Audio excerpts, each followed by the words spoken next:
Hello, everyone. This is the start of week 3, drawing and shading the face. So we're all situated here, and let's begin. Okay.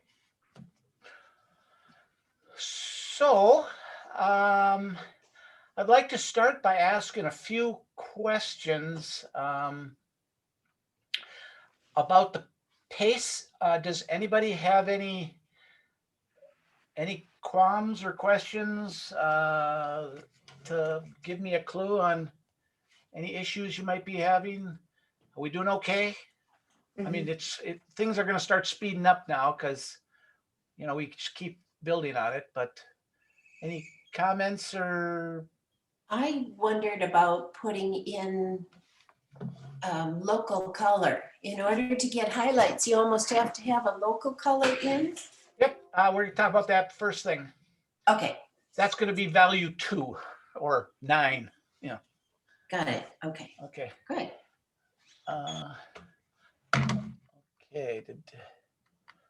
Thought I heard somebody pop in here. Okay. That'll make sense to everybody else in a second. I asked Dan before you got on. Dan, would you, being new to Zoom, how are you feeling about Zoom? Would you do it again? Yeah, I mean, I'd rather do in person, but this Yeah. is certainly better than nothing. Yeah. Well, Tom's point is that he lives up on the range, Ely, right, Tom? Yeah. Yeah. So Well, that's great 4 for hours. him. Yeah. So, well, that's kind of I'm trying to decide if I want to get back into the Art Institute's circle and doing in person or community ed, or keep going with this. And so some people really like this because you're sitting in your own space, or Linda's off in, half New Mexico or wherever you are, I mean, so I'm just looking for that kind of feedback, whether I should keep my eggs in this basket or kind of go back to the, Can't do the both. Say it again. Can't do both. Like, Well, I could, yeah. It's just setting up. I mean, I have all this stuff exactly where I want it. If I go to the Art Institute, I still want to have cameras and projectors and screens and paper and bring in all the supplies and all that kind of stuff. That's just, I don't know. Is it lazy? And they don't pay a lot. I'm making more you paying me directly than you paying them, and they throw me a bone. But well, and I like this because it is very convenient. And like, I'm flying to Kentucky, I'm coming back Sunday, but if I was going to be there longer, I wouldn't have to miss a class. Yeah. Well, all right. My next class, I don't know if it's going to be the portrait class or I'm going to do a beginning watercolor class, but watercolor and the can of beans deal where you project straight down might be a good option. But okay, thanks. I will continue to ask that because I'm just, if it's working for you guys. So let's start. Let me see. No Aaron yet. Okay, so I want to start by this week. This week, we're going to focus really close on each individual features. We're not going to be drawn so much. We might draw a face or two, but it's going to be drawing a set of eyes and a nose and a mouth today, and really looking in at the how to draw, how eyes are made up and how we can better draw those. So that's today. And it's going to be, we haven't really talked a lot about shading because it's been about getting the features where they belong. So today isn't so much on where the features are. It's about, we're going to get deep into shading and values. So I want to start by, did anybody have any comments or questions about anything they drew in the last week? I hope you took some time to do that. I drew this Liv Tyler. The last week, the picture that I showed you was from the picture of the lady from the first week. Oh, okay. So then I drew this one this week. I don't know if you can see it. Yeah, A little more to your left. Left. There we go. Oh, Looks oh yeah, good. yeah, yeah. Very nice. nice. Now we're gonna keep that handy because we can add, we'll add shading to that. You have the features where they belong, and then that will be one that after today you can shade that thing and really give that drawing volume. That sounds good. Yeah. Good. So stop that. Okay. Let's see. Stop. Okay. Okay. So I want to start kind of basic with talking about the difference between edges and lines, and then we're going to talk about shadows.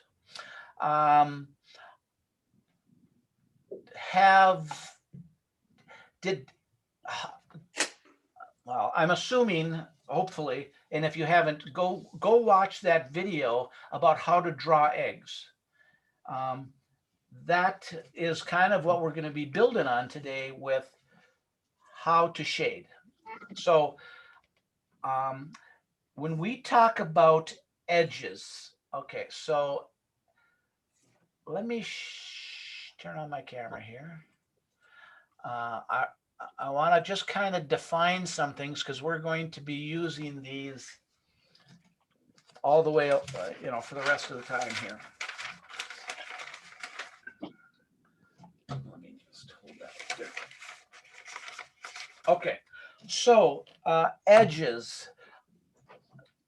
It's a little bit of review, but we said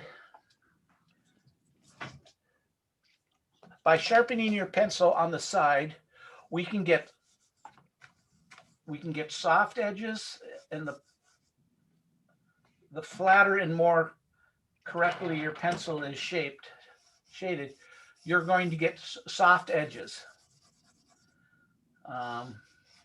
Versus if you sharpen it on the point, you only get a hard edge. So Do you work to make one side of your lead flat? no, well, it should kind of, once you get it broke in, I sharpened these yesterday, so they're not quite softened out yet. But Okay. you should be able to get a soft edge like that. And then the transition, you can get a hard edge, and then we're going to talk about lost edges where they kind of fade off. Mhm. But the purpose is you can get a nice soft. When we do the side of a nose, we're going to want, when we do our first values, we want soft. You can't get that by using the tip. No. Unless you go with, cross hashing. But we're only really talking about getting a soft. So that's why if you're using graphite or however, you want to be able to get a nice soft edge. Okay. So we can get a soft edge, we can get a hard edge, and we're going to talk about lost and found. You can also get texture. Like this is just a chunk charcoal. Depends on the type of paper you have and how light you scrape. You can get some types of texture. And okay, so these are lines. These are lines and edges. Now, when we get into drawing an egg, this is, I can just move down here. When we draw, and let's see if this helps. Doesn't help. Okay, when we, now you kind of follow along with me if on a scratch piece of paper or whatever. I just want to describe, kind of summarize what we're doing today. When we draw a line and we draw an egg, and Tom, you brought this up at the very end of the class about the types of lines, and I didn't get into it much because we're going to talk about it more today. But in reality, when you draw an egg and you draw it lightly, what you're really doing, this contour line, is you're drawing the edge between light and dark. And that, again, it sounds obvious, but let's say our light source here is coming this way, right? So, okay, so we're drawing these lines softly, and again, it's harder for me with charcoal in order for you to see it, but the idea is that what we're really doing, and then the shadow is over here. This first layer is kind of, I'll describe it more, but this is kind of the local color, local value. Okay. So this edge is not there. The edge of an egg is not like what you're actually drawing by this edge is you're drawing the background, right? You're not, the egg does not have a black edge. It's the difference between the background and the egg, the contrast.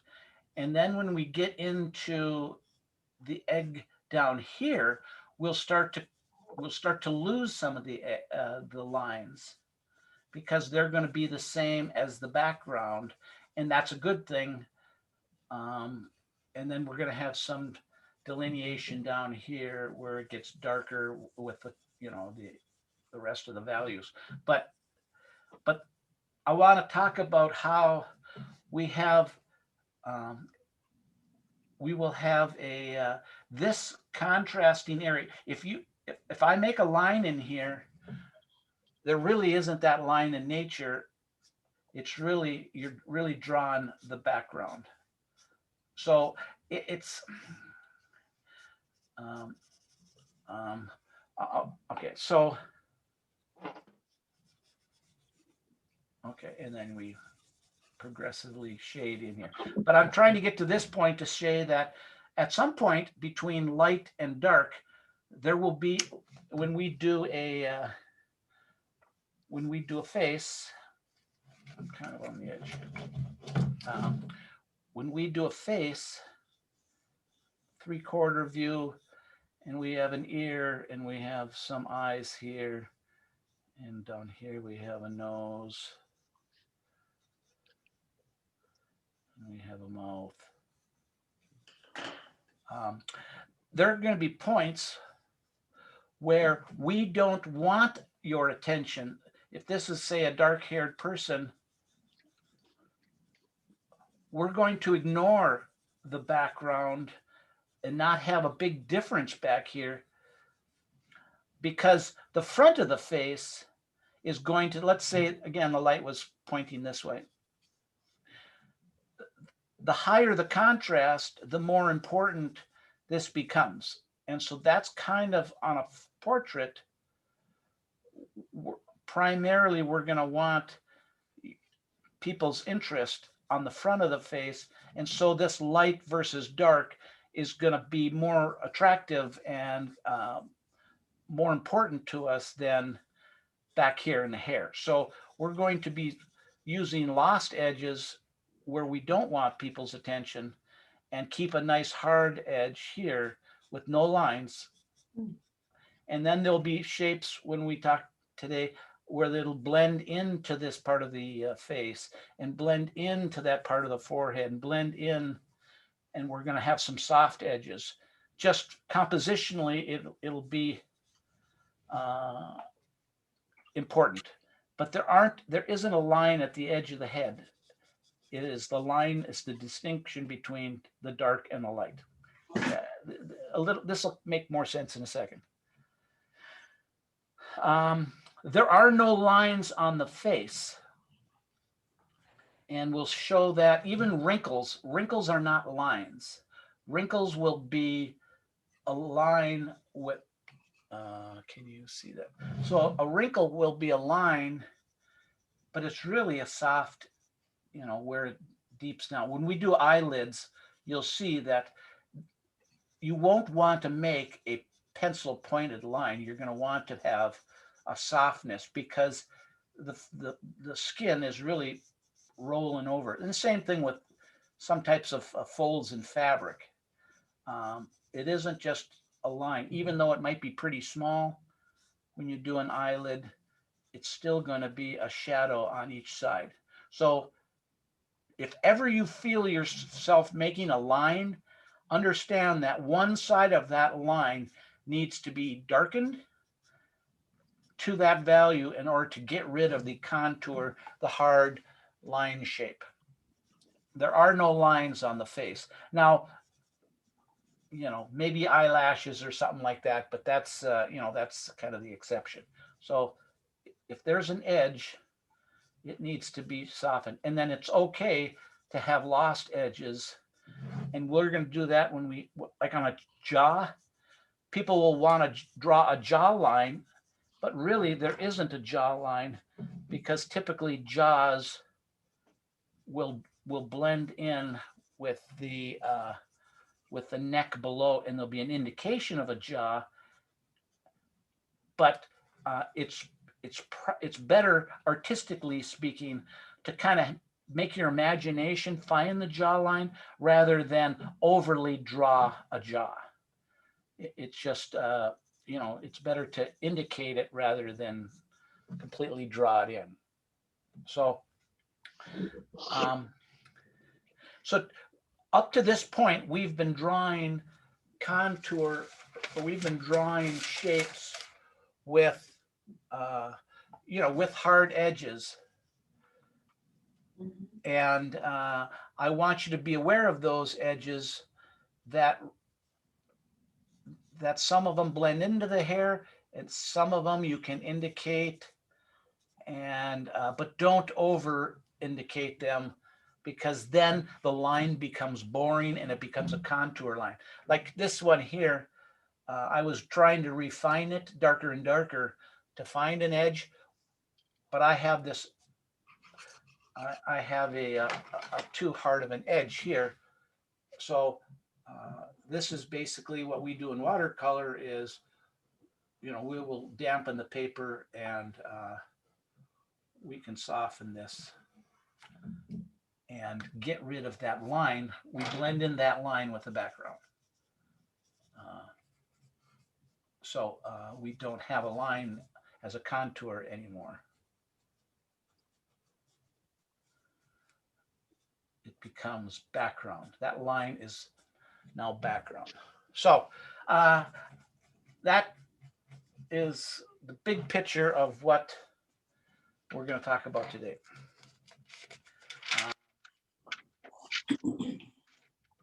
Yeah, and maybe I'll come back to her, but you know, there's still a visible line here, but it's pretty much the same value as the next one. So what I want, you got your paper lined up.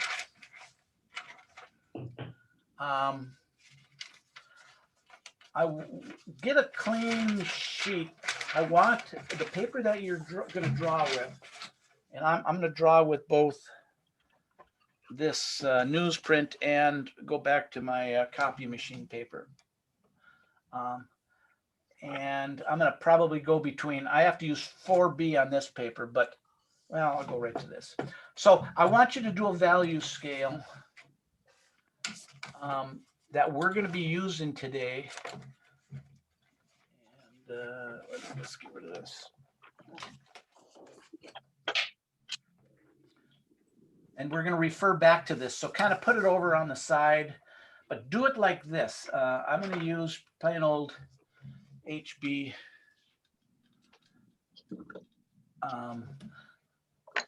give yourself kind of an open-ended box. But now this is very, very white paper. Okay. Okay, so we did this before. So now with a soft value, this is, I wonder where Erin is. So this is Oh, about she as had a light week as you that can she draw wasn't your able to pencil. come. Okay. Now, when I paint watercolor portraits, I will take that flesh color. This is the highlights and the glints and anything that is the white of the paper. Some people might put a material, a mystic or whatever to prevent. But when you paint the flesh, the lightest color, I have people go over the lines of the face and smush them into the background. And then you begin to show that this is truly light because you have something to reference it against. So this will be like, I have a little example for the watercolor people. This is the white of the paper. This is what we call local color. Her face is not the white of the paper here. Her face is the lightest color. And we call that, I call that, on a value scale, it happens, this is a 1 through 10, and 10 is white. So a number 9 is kind of, it takes the white off the paper. So what I did on this little example was this color right here on her cheek is just taking the white off the paper. And that is the lightest value of value 9. And that is what I'm saying that this little shape is right here. This is just the lightest part of the skin or the color of the eggshell. This is the highlight of the eggshell. This is the eggshell. Okay, so then we keep going. And then this shape starts to become the shadow shape. So because we're using graphite or charcoal, I think everybody's using graphite. Okay, so that color becomes this part over here, not quite the dark, but it becomes this light shadowed part, the forehead. It's just one value darker. And then on this little painting here, I'm showing it, it's not the light of the paper anymore. It becomes just a little bit darker. This becomes darker yet. So we have the color of her skin called local color. And then we start progressively getting darker. And that's kind of what this is at. And then we get into the shadows when we start getting into these. So we're thinking about that when we press a little bit darker yet. Oh boy, broke my lead. Okay, and that's the other thing. If you press too hard, you're going to break your lead. If you want to go darker, it's better you switch pencils to like a 6B, and you don't have to press as hard and let the pencil do the work. Okay, so then when we get to the final point, we're going to be using, when we do her, these lines, when we do our drawing, are obviously the tip of the pencil. At the very last, we're going in for detail, and that's at some point on the value scale here that we just kind of lean on it, and that's going to be at the very, very end. So having this in your head, let me get her in focus here. Okay. Having this in mind and understanding that that we need all of these, and the more we this shadow here, like the darks, if I put another layer on the background, now my local color becomes a lighter color in comparison to the background. So we can clean that up a little bit. Okay, because if we don't shade around it like we would on a background, you can't really appreciate how light that is. Okay. All right, so that's how we drew eggs. And if that doesn't make complete sense, that little video on how to draw eggs will help you. But each one is a step. We're going to try to avoid the white of the paper, like for glints, and then kind of the rest of the figure that isn't highlighted will be the first value here, or in this case, whatever, let's call it the first value. And then as we progress into the layers, we'll progressively get darker, and we won't get into this area until the last, 20% or 10% of the drawing. So we want to reserve these till the end and not get there too soon, because you can't change them once you get them down. Okay. So, cute little person. Okay, values. So let's look at this. Let's just see what you're doing here. Linda spotlight here. Yeah, your lighting is dim, but yeah, that's white of the paper up there, and yeah.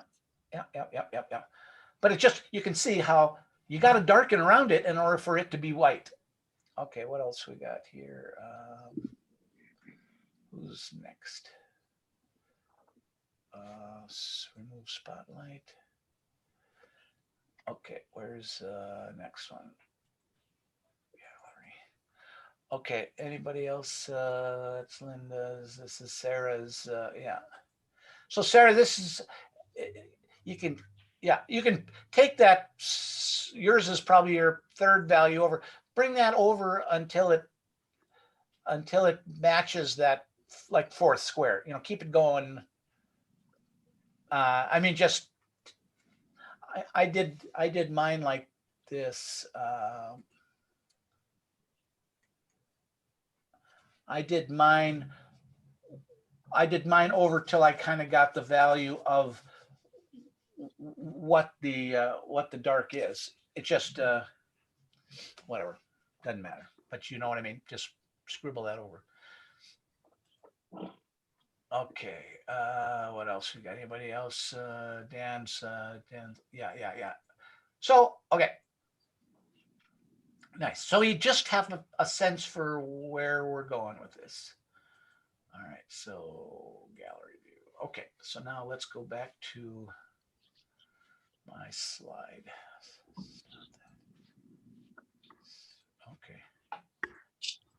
Okay, here we go. All right. So when we look at this slide, depending on how much effort you want to put in there, you could have any number of variations of scales. And every time you do it, you might do it a little different.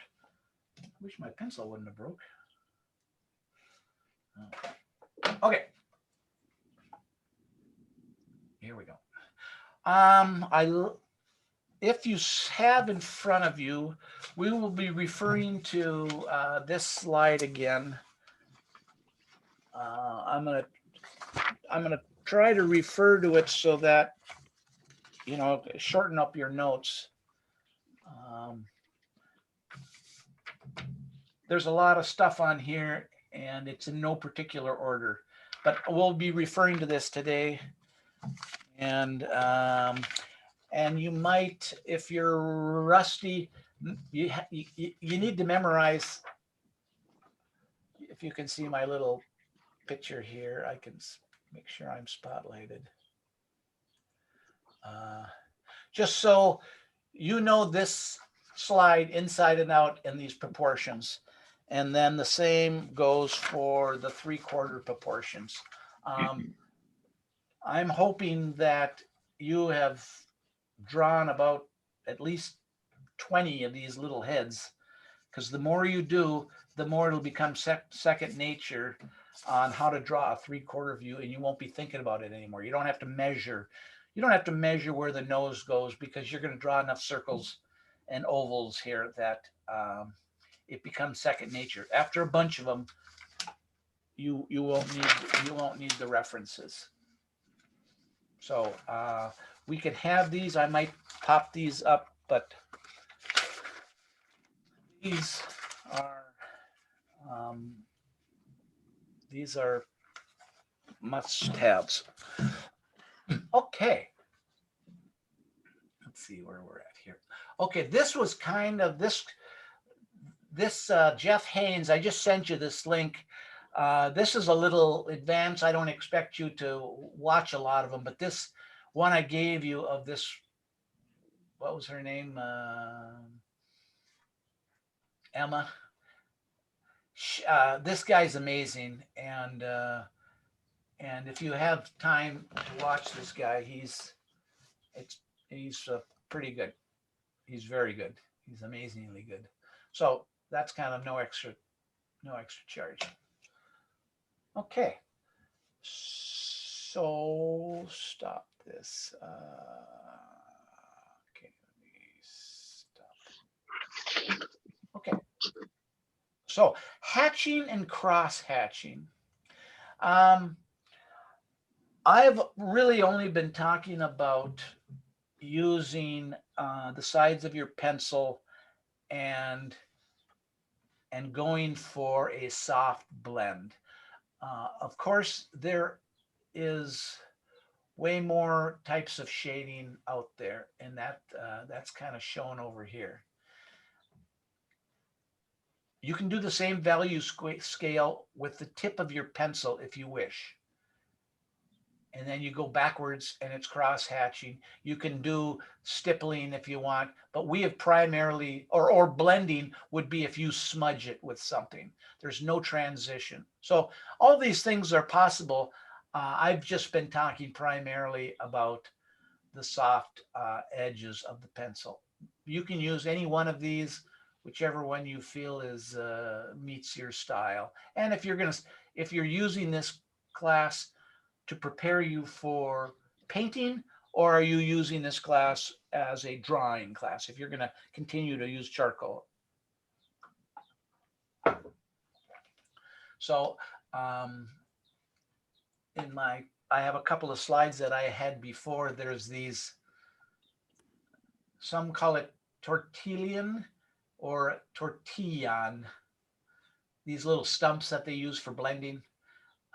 It depends on the effect you want. If Sarah's she's using vellum Bristol paper, but if you use a really smooth paper, you can get unbelievably smooth transitions if you smudge things with these type of tools or with tissue or whatever. So that's, I'm not really, it's about a drawing class on portraits, not so much making portraits. But these things are out there. Okay. Now, on the egg guy, on Proko's channel, he makes a really interesting point, and I had not seen this distinction. But when you look at a face, well, when you look at a gray card, as it's depicted on the top there, it's linear. It progressively gets darker and darker, but that is not, as he proves, what happens on a real face.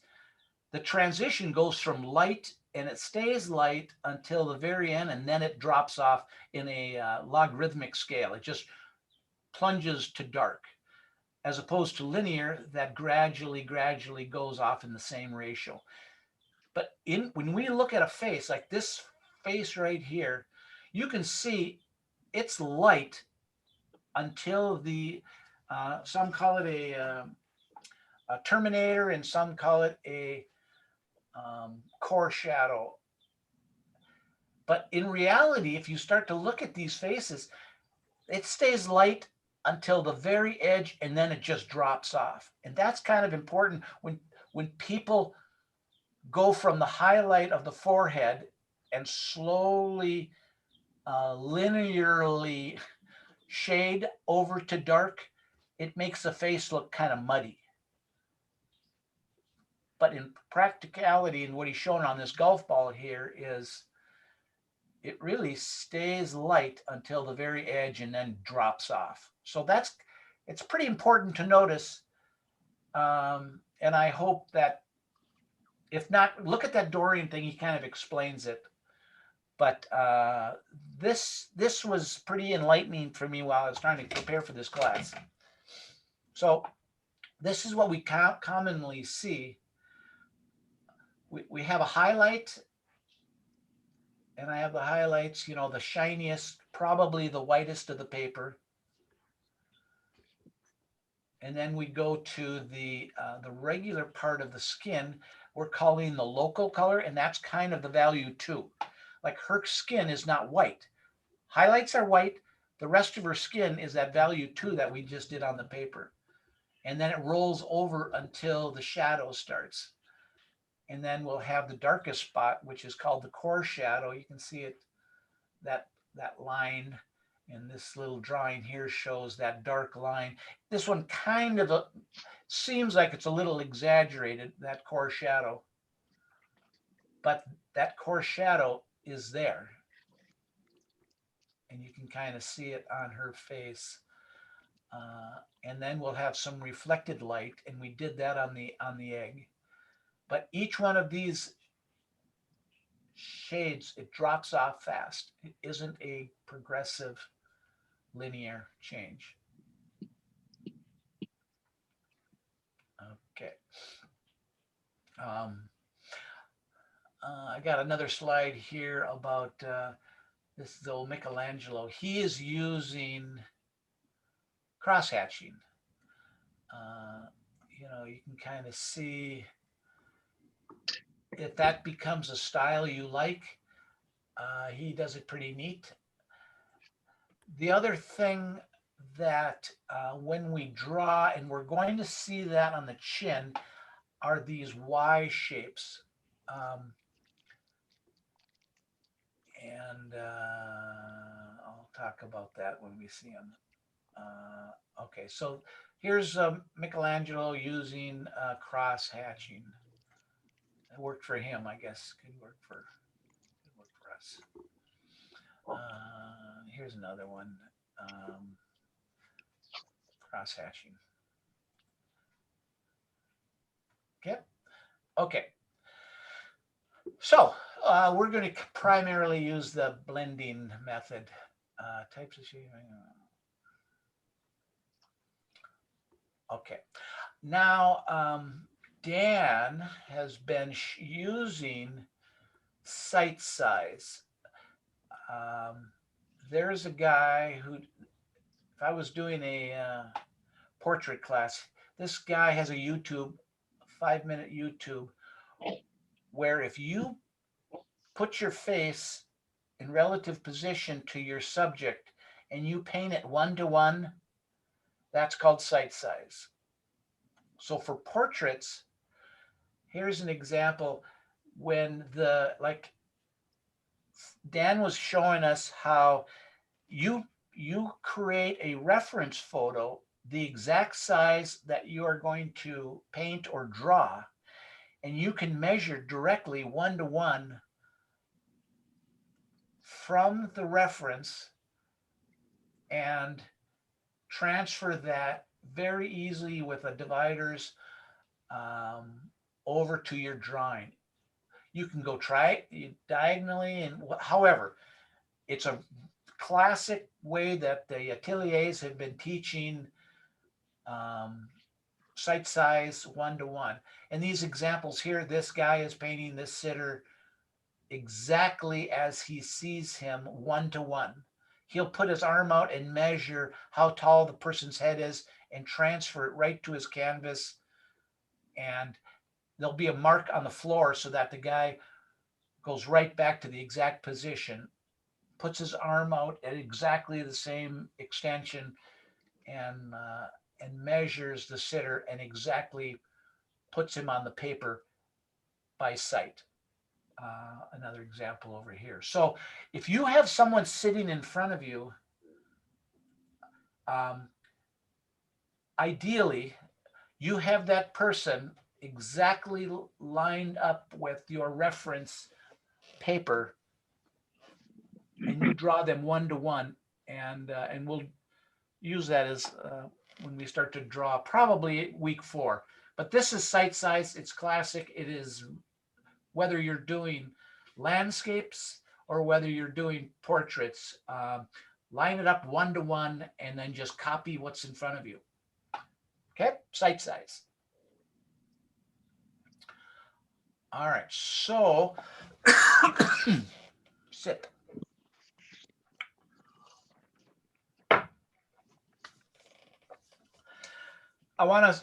We're going to zoom in on features now. We're not going to necessarily draw the whole face. I gave you these slides, and I have some others that we'll see. But what I want to do now is start off with drawing these faces. And I want to, when you, these eyes, instead of drawing a portrait of the whole face, we are going to be drawing portraits of the features. So on this example here, all these eyes are not exactly to standard.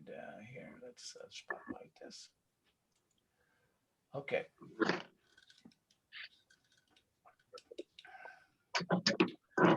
Okay, so what I want you to do is look at these eyeballs really up close. This one's kind of blurry, but what I want you to do, in whatever means, again, this is just a set of skewers, which are seeming to work pretty good because I can adjust it just with my finger here, and then I can hold it. So what I want you to do or recognize here is that we're gonna draw this face here in a second.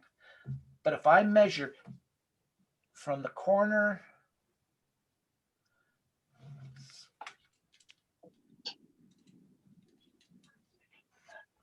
if I measure from, say, the pointiest part of his tear duct to where the upper lash hangs over the lower lash, and I come over, I find that his eye is really a little bit further apart.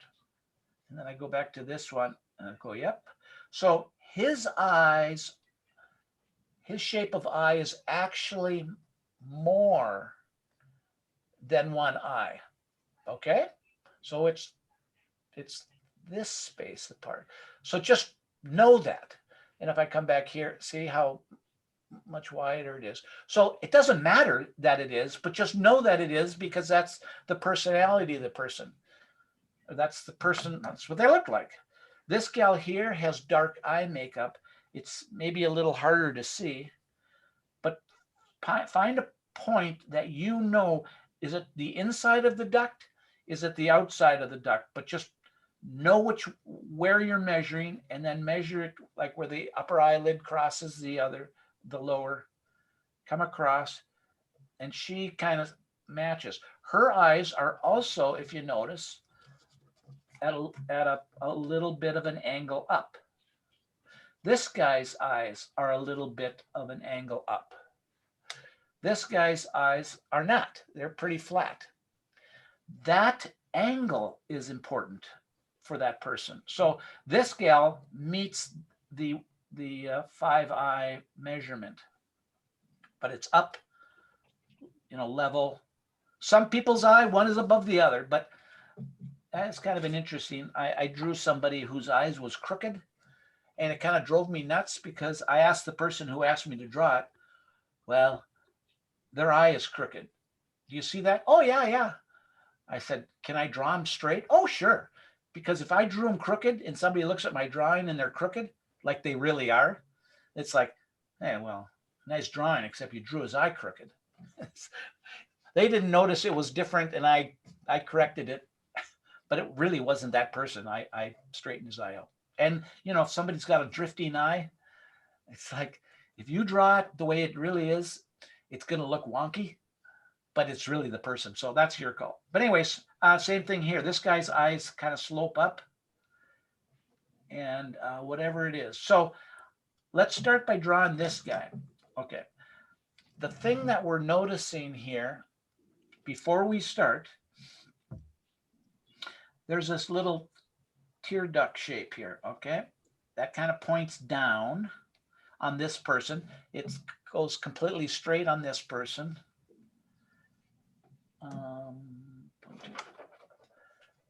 Okay, this one. So this is kind of like I say, when you look at the whole person, you're going to measure the eyebrows and whatever. But we're just going to do a portrait of the eyes. We notice the space. This person has a very deep upper eyelid, so his skull shape here, it's a little recessed. She does not have it at all. Her has a very high very full upper eyelid. This guy's very deep. So notice that his eyebrows are low. This guy's are really bushy, and so but they still have a separation. Hers have a separation. Okay, so let's draw this guy here and as a starting point, and then we'll see how you're doing, and we might, well, let's just notice these eyes. These two slope up. Some of it might be an effect of makeup, but this woman definitely has an up tilt to her eyes. This gal does not. It's very flat. This is that kind of a very flat and low eyebrows.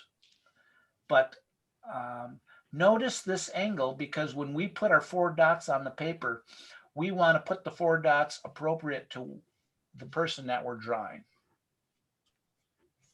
Okay, we're also noticing how much of the iris is clipped by the lower lid, because we're really going to distinguish the lower lid by this shape. This gal has makeup. This gal does too, but there's still a white shape around it. But there's a certain amount of clip, and the same thing goes with the upper eye. So now we come back to our little draft image here. Let's see, this guy right here. Okay, so I measured him, and I'll do him sight size 1:1. I'm going to say his eyes are this wide, and I'm going to notice that it's in the middle of the duct, not at the end of it, but I'm going to put it right at the middle and right where it crosses over. And just as a relative, I want his eyes to be in here. So his eyes are a little bit sloped up. So I'm going to say here and here. And then in the center is going to be from the same point to the same point. His is horizontal. I'm going to go to here. And then I'm going to say his other eye, I've already measured it before, is up at a slight angle. See this angle here? So I want that same angle. This angle, I want it to be that angle. So if my person was sitting in front of me, I can put my arm out and I can measure this and then lower it to my drawing and put that same thing. So I can say this and I can say this. And so I got a little bit high, so it's about here. Oops. Okay. And this eye to that eye. This eye to that eye. I got that one a little high too. Okay.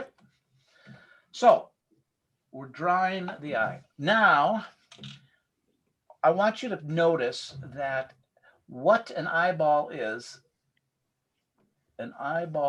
round, and in the middle is this iris thing. And the iris is very large. And in the center of that is the pupil, right? All right. Inside, so this guy here, when you cut this part here of it off, this is up under his skull, and then it slopes about here. And then right here is this part of the eye. You can see the ball rolls back, or you know that the eye rolls back. And then he's clipped off at about here. And then it kind of slopes up. And there's the other side of the eye. And the upper eyelid always overhangs the lower eyelid. And so his kind of comes up like this and comes down. So this tells you that all this space here is up in his skull, and all this place kind of, you know that this is where the lower lid is, and this is that space that's down here. So inside of here is the eyeball. You know what's there, but now you can kind of see that the way these folds and these shapes are is based on that eyeball that's sitting behind the lids. Okay, so where this thing gets clipped is, okay, all right. Let me pause and look at all you. Anybody have any questions? I'm gonna keep drawing here. Okay, here we go. Okay, okay, so now this guy's eyes. Look close, and we'll use this measurement, of course, when we figure out the mouth and all the other things, where the eyeball is. Remember, I said that if they're looking straight at you, the eyes, I always get the iris and pupil. That whenever I pause there, it's because I have to think about iris and pupil. The iris is exactly round. As soon as they look anything away from dead center at you, they start to become ellipses. You must notice that if they're not looking right at you, there'll be some amount of elliptication of the iris. Yeah, write that down, elliptication. So, and as a little tip, it's kind of better that you lightly draw the iris in, because you can always make it a little bit larger, but you can't make it smaller. So keep it light and keep it a tiny bit small, knowing that you can nudge it left and right. If you don't get them both looking the same direction, if they are light, you can kind of move them side to side to correct what they belong. So now I'm looking at my little drawing here, and I see his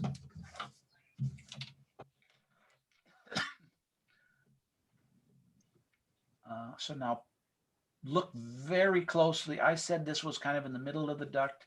Now just kind of connect your dots. You know the parameters. And just kind of draw this guy in. Again, the upper eyelid always overlaps the lower eyelid.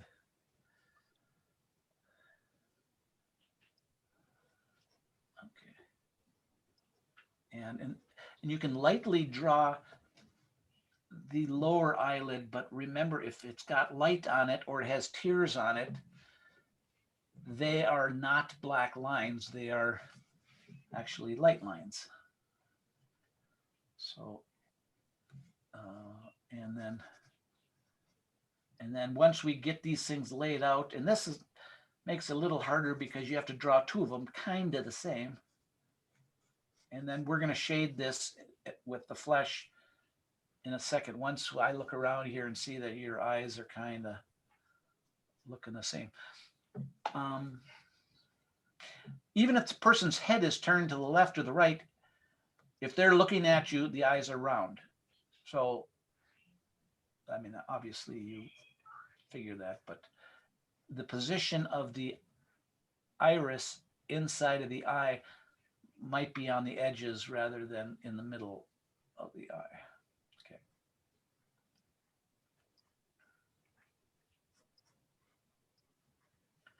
Now, I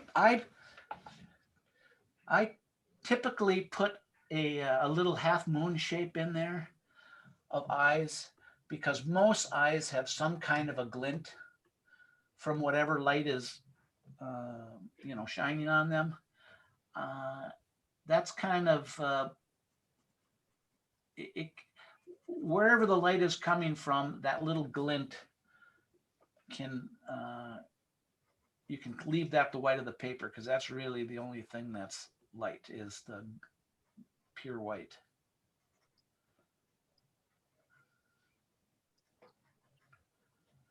All right, so if you've got your dots in the right spot, then the rest of this is connecting those dots.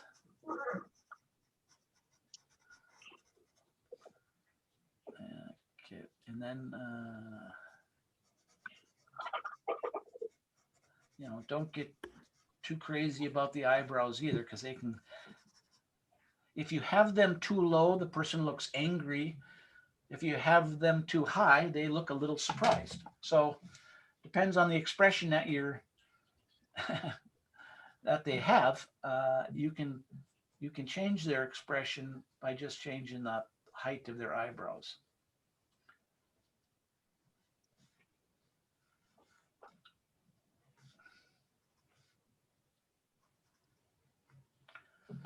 All right, so, all right, how are we doing?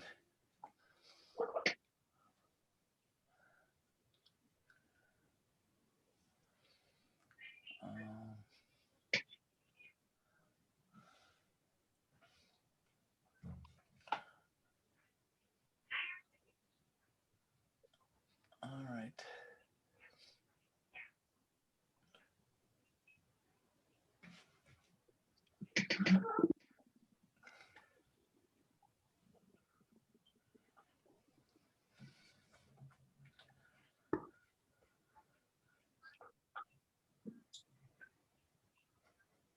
So in a second here, we'll all start to shade a little. Tom, go ahead. You're, or Dan, you're shading, but that's fine. You're, Tom, that looks good. So you're about ready. Sarah, you're about ready too. I can't see Caroline's or Linda's. Okay, so now this is where we go to our little value scale. This is the stage right here is how we brought our beginning drawings of our portraits in week 1, week 2. We're just looking for major shapes in the right position. We're drawing just a portrait of these two eyes. We're satisfied that they're looking in the right direction and they're in the right position. Okay, now the next phase that we're doing this week is we're going to look at our value scale, and we're going to look at what is this guy's skin is not the white of the paper. His eyes, if I squint at it, his upper eyelids are light. His forehead is light. And then of course he has the darkened eyeshadow. So all of his face is the first value. It's the color of his skin. It's the local color. So if you had toned paper, well, then the paper would be doing this for you. But consider the whole face now, and you might just not do this to the whites of his eyes right now. But this is what we were shading on the egg. The lightest value that you did on the egg to say this is eggshell color. We're going to go much darker than this, but this is value 1. This is called local color. So you just kind of shade to this level right here, value 1. Okay. We've taken the white off the paper, as we say in watercolor. Okay. All right. So value 2 now is going to be the first layer, watercolor people, or this first wash or shade of the shadows and the dark. So it'll include everything that's darker than the local color. So now is when you can start to add. We just pressed a little harder, and now we're starting to create the form. If you lose your lines and you're satisfied with where your lines are, you can darken them up. I'm going to do that, of course, so you can see what I'm doing here. But I can see it goes over to his nose. How far out is that? So I can start to create these shapes, and I'm still going to go much darker in this eye part here. But you can start to add one more value. Inside here in his eyelids aren't lines, they're rounded there. So as we develop this, there'll be more, because it's kind of rounded there. This part of his eye is lost, but now I want to keep his eyelid. So now just kind of squint at it and look at where the next value darker is here, and do that to both eyes. Keep, he's got some light that's under local color that's on his upper eyelid. So make sure you don't shade that, or use your kneaded eraser and kind of lift that back. His whole iris color is dark. He's got some lines in there you can leave if you're capable. Okay, so now you got to do the other eye. Okay, so this is like wash 2. We would say the the shadows, not the darks, but just the shadows.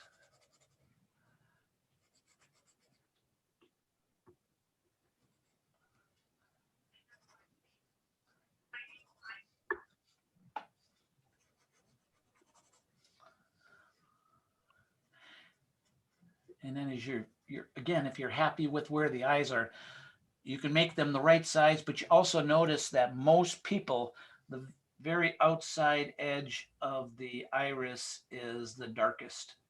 And then underneath the eyelid is also shadowed, so it's dark. But there's that ring of darkness that's around the outer part. Okay, this guy's got some wrinkles, and there you can kind of see that they're not lines, but there's a line in the middle, and then it's softened. It's blended out. This one kind of angles up. It might look like a line, but just be aware you don't want to necessarily draw a line ever. Okay, so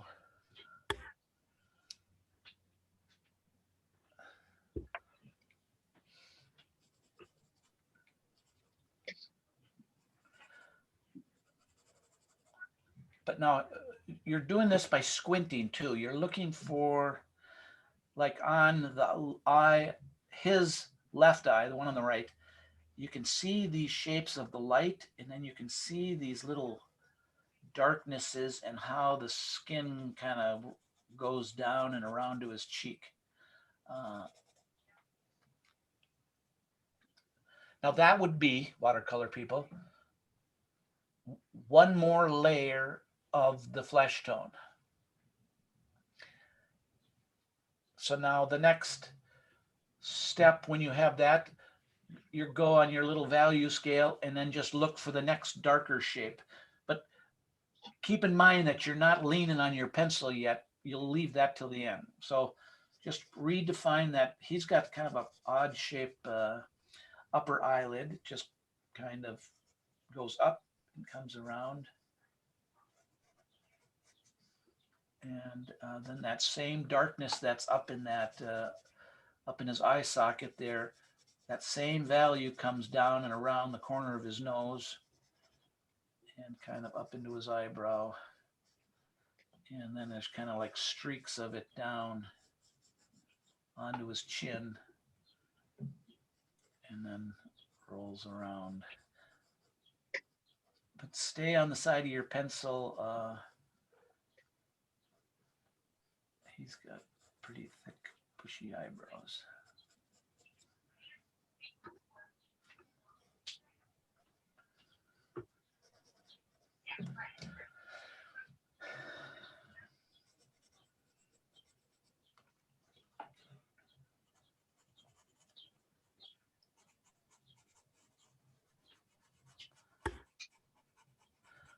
Like the final shape of the eyebrows too, like in his case, they're wrapping around the side of his head here. So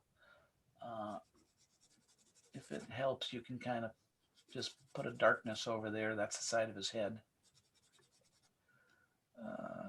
And then blend this in as you would the egg on the bridge of his nose. And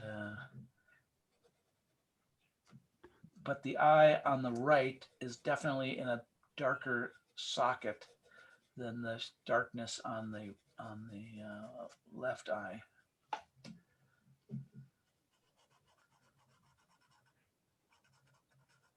Oops.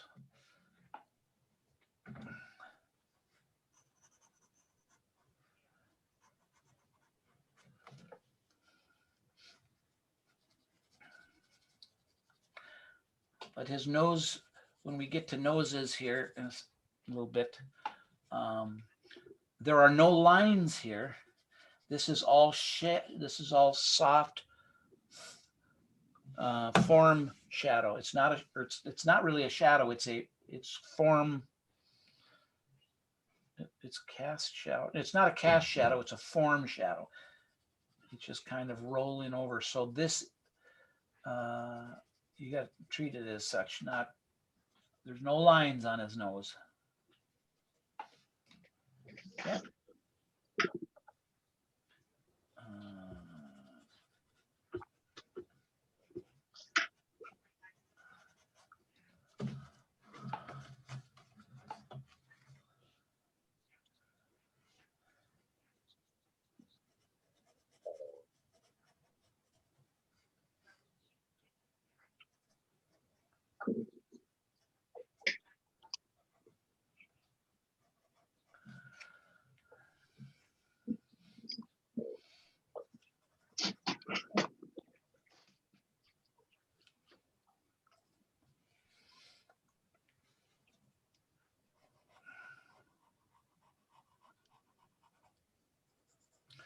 All right, let me look around here.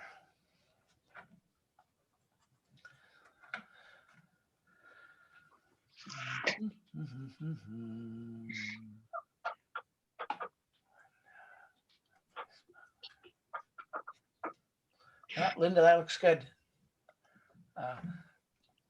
You have values yet to use, so you left some in the bank. That's good. Here's Tom. Yep. Now, if you want to lighten, you can also Tom, you have a kneaded eraser? Yeah. Okay, so if things, if like say the glint, you're a ways away from it, but you can, if you don't press with the tip of your pencil, which you haven't, you can still lift up because it's not in, jammed into the paper. Mhm.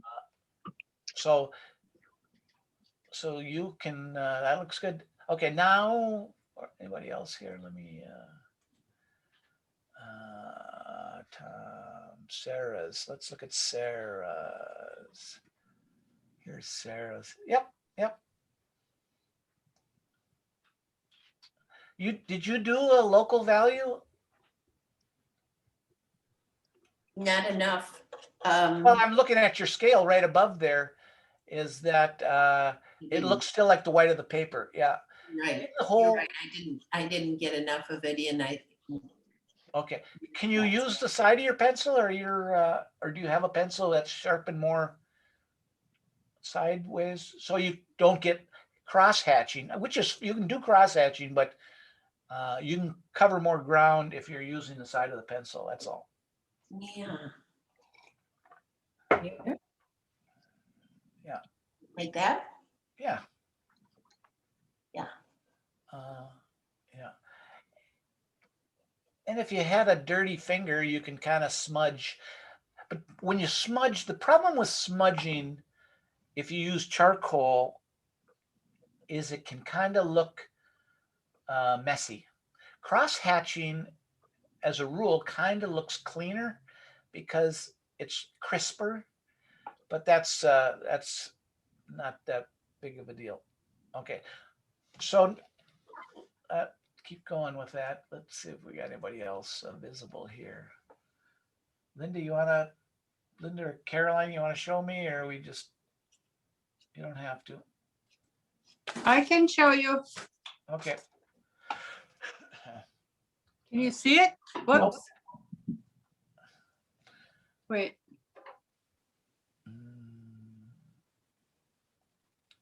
Left. Oh, really good. Yep, yep. The bottom of that one eye is round. If you can flatten off the bottom of that one eye and instead of making it round, it would be the eye on the right. Just kind of Okay. flip it off flat. You can see his eye is, and flattening that eye says lower eyelid. Okay. Yeah. Who else we got? Linda, did you wanna?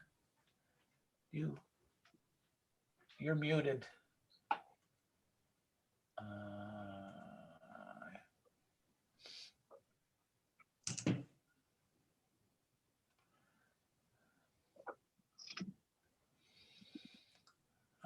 You're muted if you're saying something.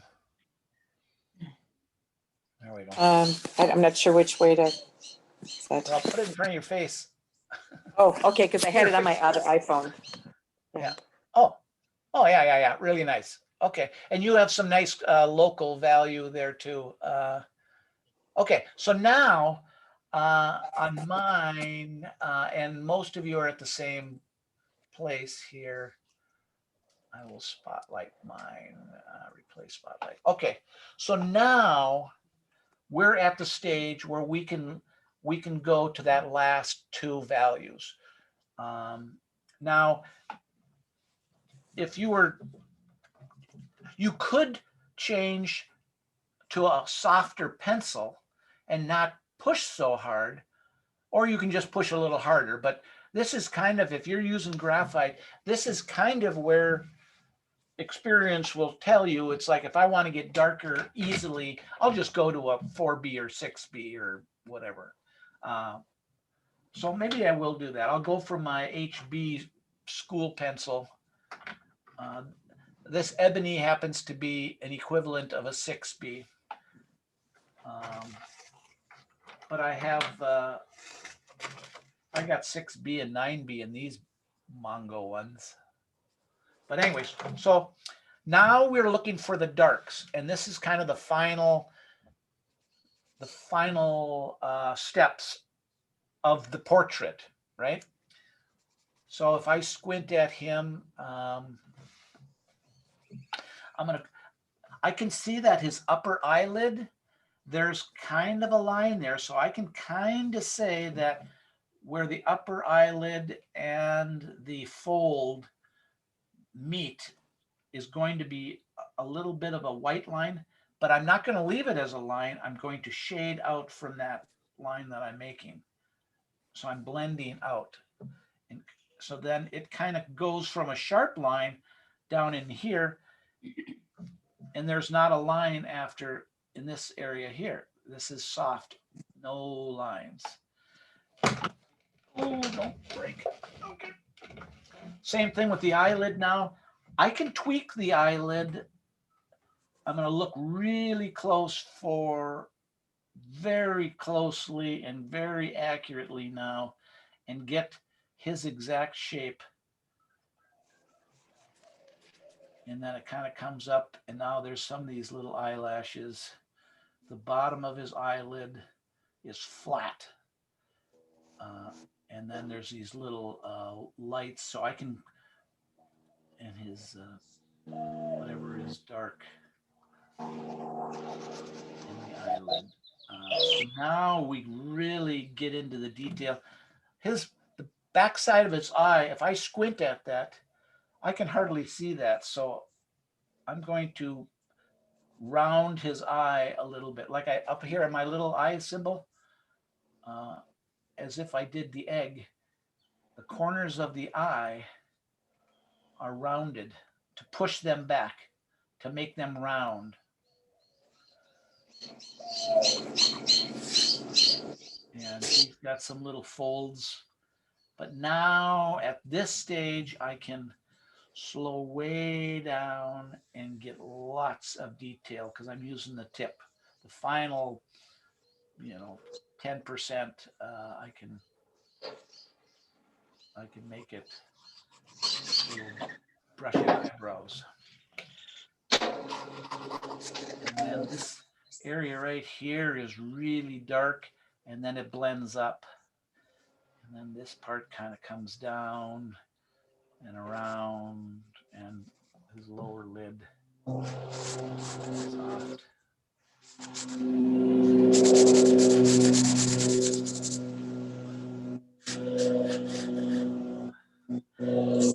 Now you can't really see it on this photo, but we're going to zoom in on some photos. The upper eyelid bulges out. So this part right here is shadowed. I'm showing it here. And then when it breaks over to the side of the face on most people, you'll see that it goes dark. But this upper eyelid fat part here is sticks out, so it's lighter. It's capturing light, and then it, as it comes back to the temple area, then it kind of shades out. But this whole area in here is softer, and this is the final little tweaks that we're making. And then this eye over here. Upper eyelid comes up.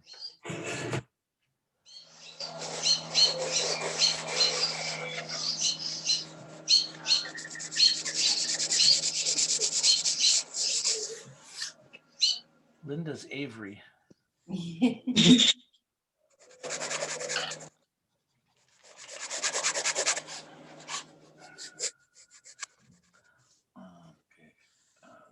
kind of comes out.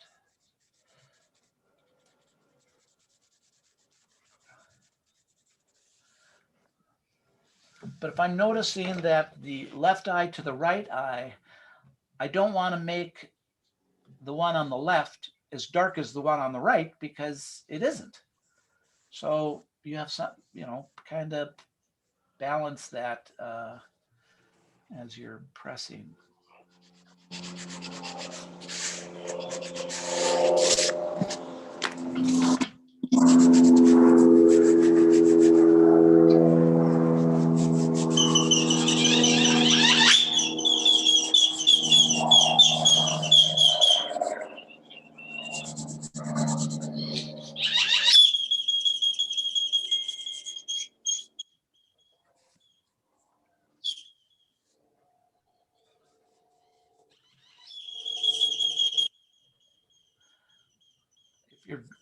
if you find yourself drawing a line, make sure you're thinking about shading around it.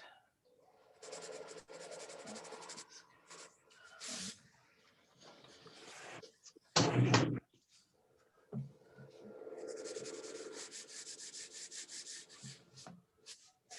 right. All right.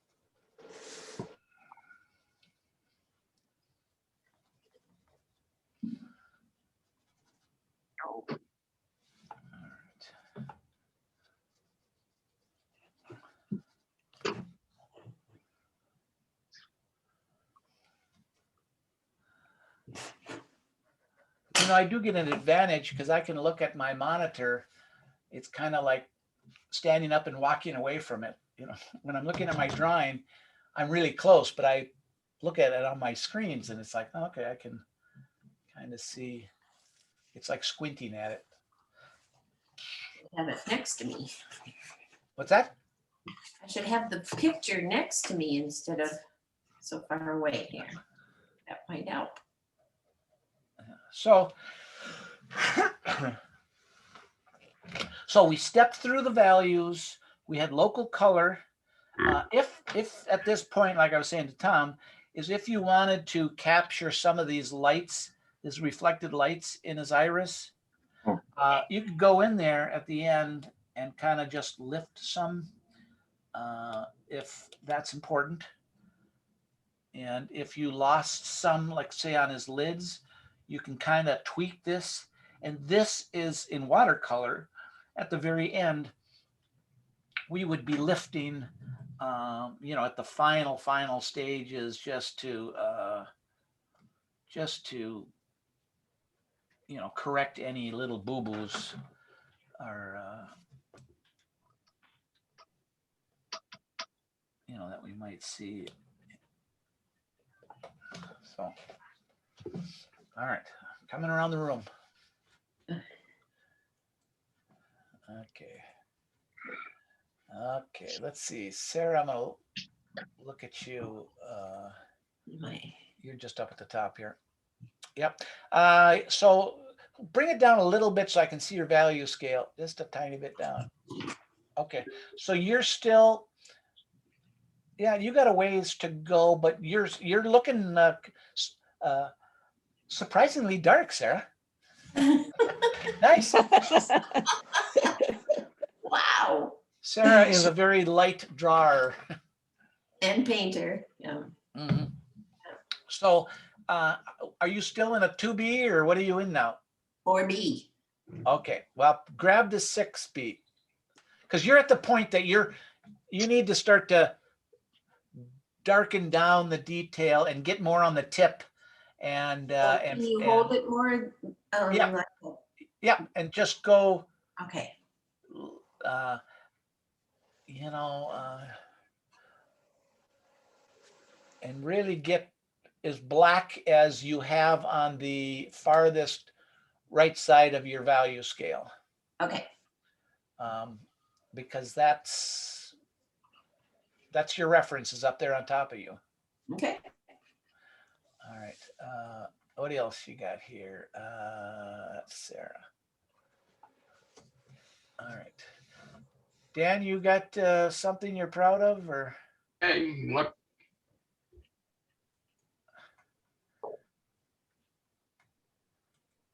Oh, Danny boy. looking at, wait, Oh, where's your Dan's phone? Oh, your Dan's phone. Your camera's off. There you are. Oh, okay. No, that's Tom's phone. Okay, I'm gonna look at Tom. Dan, your camera's off. oh, Yeah. That's Yeah. mine. That's mine. Yeah, this is Tom now. Looks good. Oh, there's Tom's iPhone. What just happened? Tom, what'd you do? I didn't do anything. It just did what it did last time. Uh-oh, ran out of juice? I don't see how it's plugged in, but All right. We'll work on that. Let me go to Dan. Here's Dan here. Yeah. Yep. And now I'm looking at your value scale on top there. You know, you have some room to go a little darker And,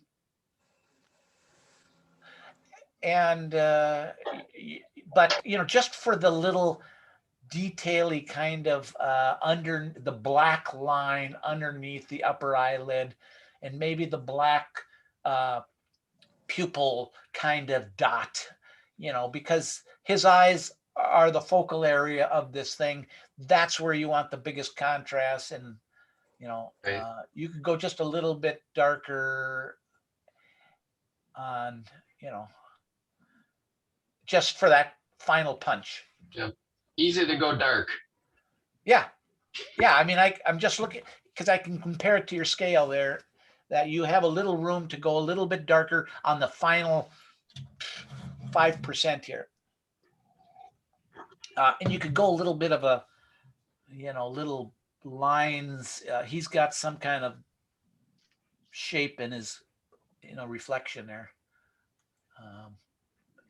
Tom, I don't know what happened.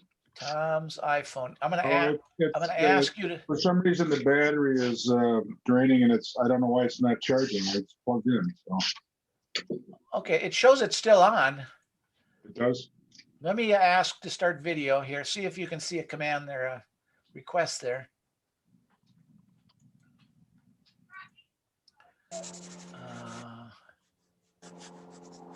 There you got it. Okay. It's back on now. Where are you? Here you Yeah. are. Yep. Okay. Yeah, You're back but on. I don't think it's gonna last. Okay. All right. Well, then you can lift it up beyond this. Let me spotlight you. And spotlight. Or remove spotlight. Okay. Yeah. Good. You got nice and dark. If you wanted, say down the a little bit on the left, the eye on the left upper eyelid, you could kind of lighten that just a touch. Pinch your kneaded eraser and maybe just the upper eyelid, just pinch it flat, so you make a line with it, and then just touch that. Yeah, that's probably enough. Yeah, you'd get some of that highlight back at this stage, but looks good. You're plenty dark. His eyebrows are lower. You could smudge with your finger his forehead just to kind of get rid of those lines, but it looks good. I mean, same thing with around his eye and down to his cheek. You can kind of just blend those down, like a little boop. Yep, just like that. Yep. I mean, it just kind of softens. Yep, that looks real good. Yep, a lot of emotion in those eyes. Okay. So, okay, Linda. Did I talk to you, Linda? I did at once, yeah. Okay. All right. Well, let's. That went, I thought, surprisingly well here. Let me. I mean, not surprisingly well, but of course, everything I'm in complete control of this class here, and there's no surprises. Okay, now the nuances of eyes. Let's see what I have here. I want to now focus in on some points. And we can look at our eyeball here, but let's go back to my slides and share here. Okay, I'm going to go to my slides and then show you with my little pointer here. I mentioned this little fat part of his eye. Look on this guy here. He's got bulgy eyes, right? The guy in upper left. But you can see on him how the fat part of his upper eyelid ends, and then he, with his type of upper light, and you can see it in the reflection in his eyeballs there, that the light is coming from the top. But you can really see that part I'm talking about right over here, if you can see my little pointer. So if the photo doesn't show it, like actually this gal down here, you can't see that, but it's there. You can see it on this eye, on the right. You can see it barely right there, but notice that if you don't see that, her upper eyelid will be flat right across to her temple. You need to have some delineation right here. Whether you can see it or not, you need to put it there or it'll look kind of flat. If you can kind of see it if you look at your printed pictures, but that is really important, this little hook right here, as you can see in this black dude up here. Okay, so let's look at these photos for other things. Let's look at them separately here. Okay, like her lighting, this is a zoom in of her face, obviously. And I think we're gonna draw her. We got this one and this, I got these two queued up here. Let's go to these first. Let's look for these little nuances of eyes. Let's look at this guy. He doesn't have much of an upper eyelid. It's just kind of a line that goes across, and then it's shading his iris. A common measurement is the width of the eye from the bottom to the top is kind of the space between the top of the eye to the bottom of the eyebrow. You kind of look at that as just kind of a reference point. You know, of course, different people have different distances, but you kind of see that on all four of these, all four of these drawings. I gotta change my deal here. The height of the eye and the distance of the eyebrow, the eye to the eyebrow. So that's kind of a measurement. If you get it too low, it can kind of start to look like this guy. But even still, you can kind of imagine the height of the eye is about the same as the distance from the top of the eye to the bottom of the eyebrow. Unless, of course, they're, you know, having a different expression. Okay, so that's a good measurement to share with you.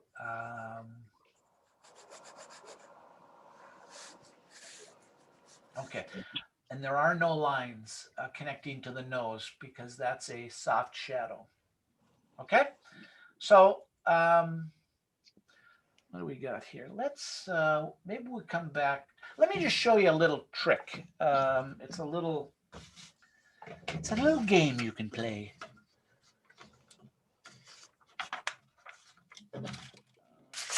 When I look at her, let's see if I have her on the screen here. Okay, let me look at her. Here she is. Okay, let me go sideways. Okay, so I'll change camera. Okay, now I want to show you something while you're sitting there watching TV, and you can pause something. All right, so I'm going to change cameras. This camera. Okay, here we go. Okay. Let me show something here. If you want to play with different eyes, start them out. Let me do it on.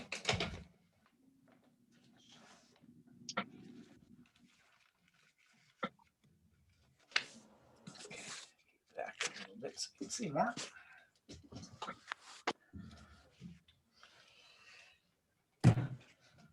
All right, watch this. If you take an eye, and the way to kind of start off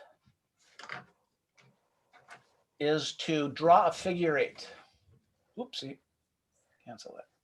Okay, to draw her eyes, if I imagine a figure eight and I'm looking at her eyes, and I kind of start to see that the eyebrows are up at the top, And this is kind of the bottom of the eye socket, you know, so if you imagine the eye is in here somewhere, you don't need to draw that. But the top of the figure 8, it kind of starts, and if you just assume she's perfect, let's see, where's my tool here? Let's just see if she's perfect. Here she, all right. So I will, let me shut this off. There.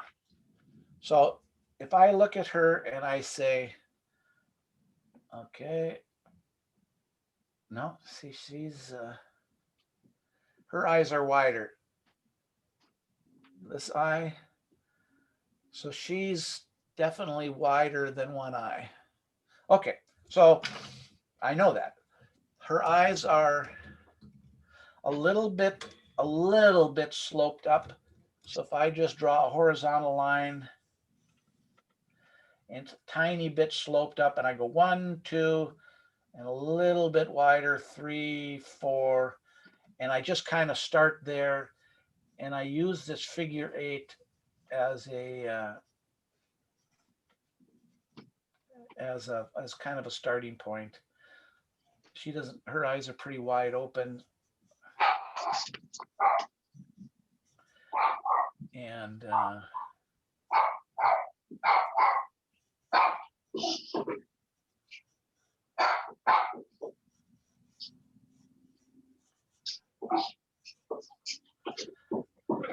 but it's just kind of a, it kind of lays out the shape of the eye. Get you in the ballpark quickly. Her eyes are high, you know. So you can try that with the figure 8, with the eye that you're seeing.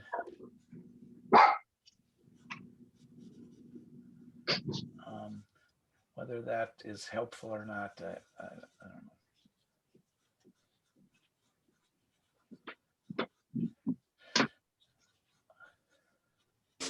So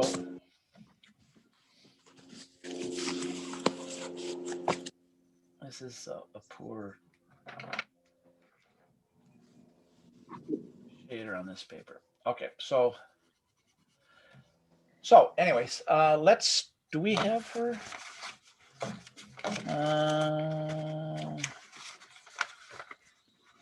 Let me go to a different one that you have a copy of just for the. But anyways, figure 8 gets you quickly in the ballpark for the relative position of drawing an eye, and you can see she's got that little part there, eyelashes coming around in the bottom of her.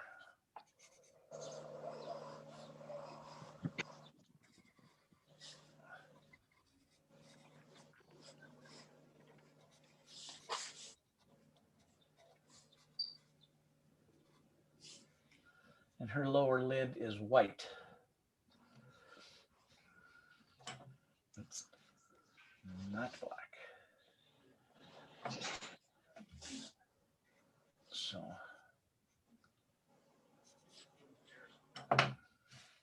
okay. It's just a little.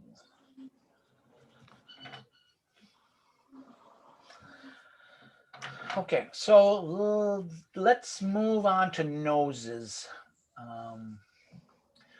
Noses, well, let's see noses you have pictures of. Okay, so let's go to shot 4, this one here. Okay. And so this is her nose. Okay. Okay. One thing we see, and when I was talking about lines, I'll go back to the other paper.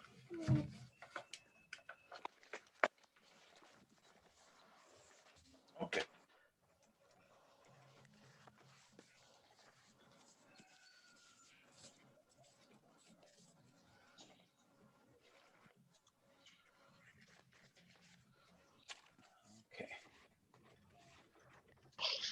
Okay, noses.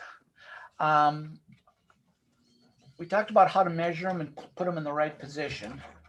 And now let's talk about some of the shapes in a nose. I like to start my drawing as a reference. So, you know, we have the eyes up here and we have the eye sockets. We're not going to worry about eyes at this point, but just they're up here. You can kind of rough them in just so you know where they belong. But I guess it would be good. Get your 4 points. Her eyes are a little bit further than one eye wide.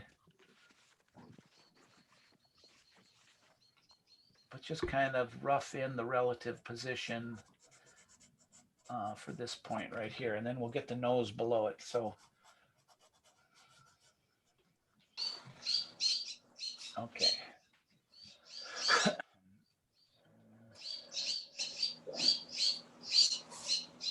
Kind of get about this far.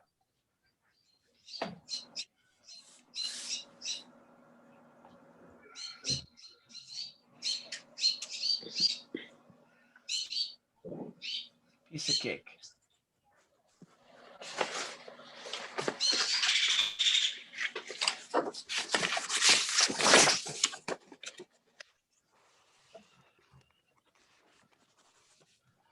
Okay, we got a place to start from here. Okay, now her nose, I guess you have to just kind of guess where her nose is just by looking at her drawing. You can measure, I guess, let's see here. Between her two eyes is, okay. Between her eyes, I'm just kind of measuring here. Let's see, can you see my little, okay. I measure between her eyes with this very accurate measuring device. It looks like about her eyebrow to her nose. Okay, you can do that, but I just did that. From eyeball to center to eyeballs is about eyebrows to nose. So if you roughed in her eyebrows to nose, as I just did here, you'll get her close enough position, eyebrows to nose. So her nose really belongs down here. Okay. Okay. Just so it doesn't look crazy to you. Okay. I want to kind of make sure you catch up. Now, again, this, whether you use the dividers or a compass or whatever, these measuring tools really, really help. You know, ultimately, you hope your eye catches up with you and you don't need a measuring device, but don't count on it. You know, it's more accurate if you use a measuring device or a reference. It's not really measuring. Okay. Okay. So now let's look close at her nose. Her nose and her face is pretty, she's actually looking down. And I know that based on where the bottom of her ear is. The bottom of her ear is higher than the tip of her nose. So she is looking down. It doesn't really matter. The other ear is probably over here somewhere in the shadow. You can't see it. Okay. But her nose is parallel with her eyes and her mouth.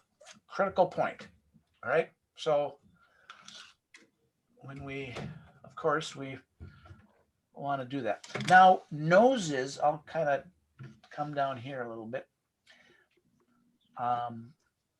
Kind of when you start, where are we here? Okay. Kind of when you start your very loose drawing like this, is you can kind of put a little bit of a circle there. Now, are the nostrils above or below the tip of her nose? Depends on the shape of her nose. Let's see what the next one is. You know, like this gal's this gal's nose is pointing downward. Let's just see what's next. His is kind of pointing upward, so his nostrils are below the tip. Her nostrils are below the tip, and this gal's are kind of basically on the same line as the tip. Okay, just notice that. And then what, oopsie, where'd she go? Where'd she go? Here she is. Okay, now, oops, blow it up. Okay, let's look at nostrils. If you notice, you could draw the little the little nostril flares on the side. You can see hers are above, and then she's got a little dip that kind of comes down. Don't get too crazy with the sides yet, or the nostrils, the darkness of them. But if you notice really, really closely, let's do it on the share screen here. Okay. If you notice really, really closely, you have the little hooks. These things right here. They kind of have to be in there. These things, these little elements that the little corners come down. You can add those as we go, but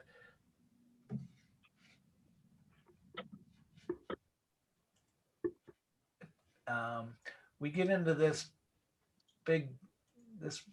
black guy here, and black people have wider noses, maybe. Okay, so his ball of his nose is wider than the gal above her, obviously, and this gal hardly has any width of her nose. So when you're drawing the initial circles, of course, take that in consideration, how big the little nostril flares are. Okay, so my gal here, you can't see the underside of her nose.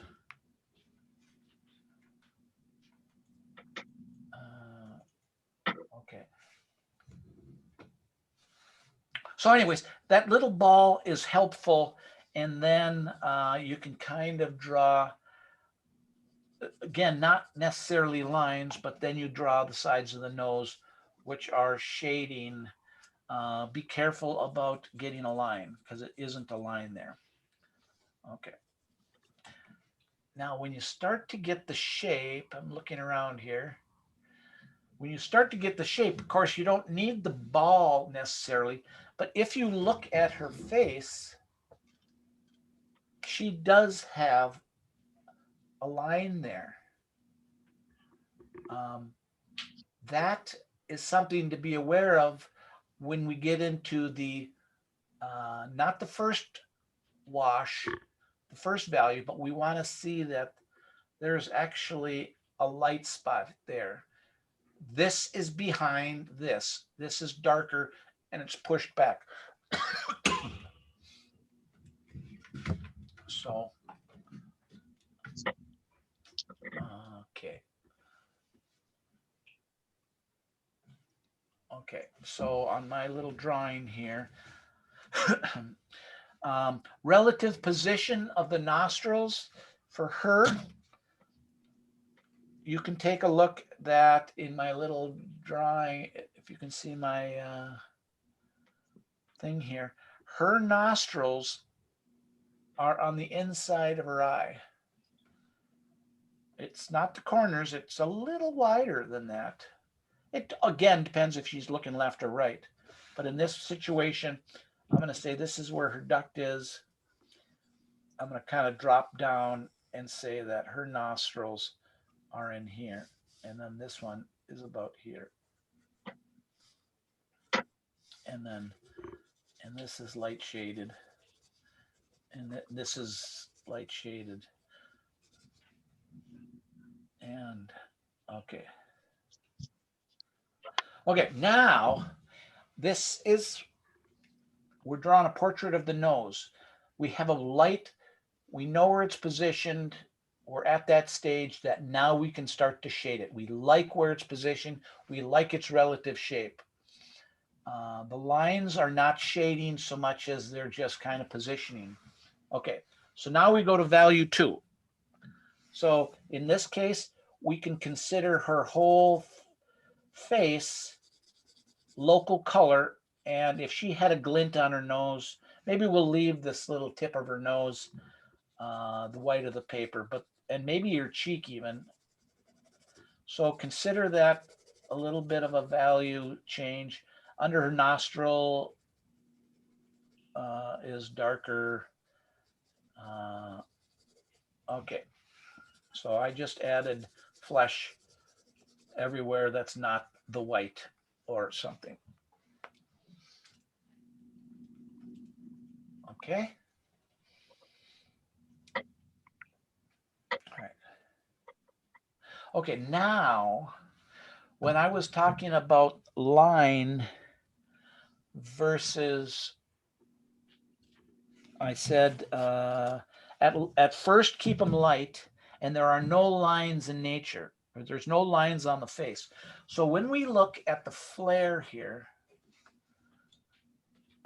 when we look at this flare, we might consider drawing a line here, and then it hooks down below. But when I draw that line, as in watercolor, you need to tend to it right away. So this is not a line, it's the corner between light and dark. So it needs to be shaded and get rid of that line. So make the line lighter so you have to shade less, but you don't want the line at the edge of her, you don't want a pure boring line at the edge of her nose here. So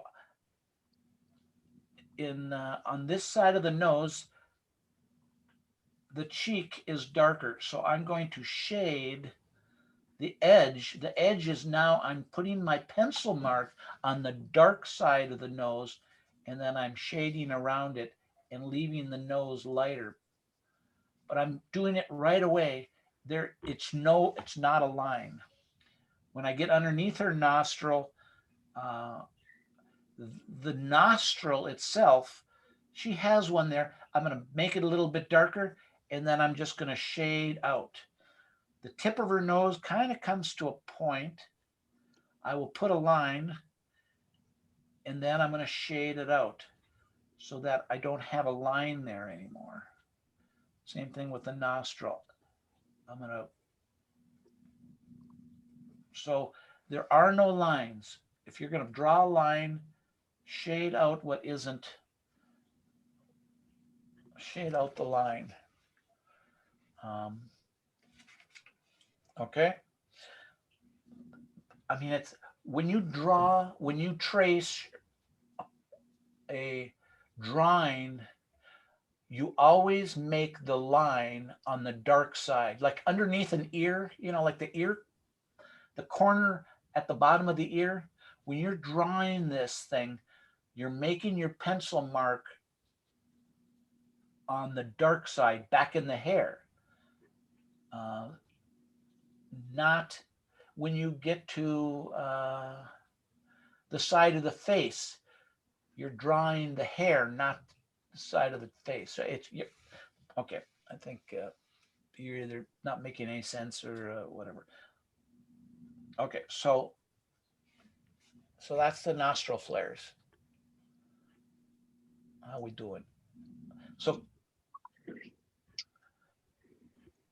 all right. So now with this, her tip of the nose, it kind of looks like there's a light spot in the middle, and then it gets darker. So I'm going to go a little bit value darker, and then where the nostril flares come in, there's kind of a little circle there. She doesn't really have one. let's see, you know what I mean? Let's see this guy. Let's see if I can just do that here. This guy here, you know, you can kind of see where the nostril comes around. There'll be kind of this little hole right here so that the tip of the nose is separated. The ball of the nose is separated from the wings, and it kind of leaves a little bit of a dent there. Not so much on her. Let's just see another one here. Here you can see her, the tip, you know, you can see the separation from the nostril flares and the ball. She has a shiny spot that comes down her nose. Let's see here. Yeah, here's that dent. Now, if there's a dent there, you don't necessarily have to put it on the first wash, but recognize that dent. The ball and then the nostril flares. All right, so let's go back to her. Okay. Okay, let's zoom in a little bit.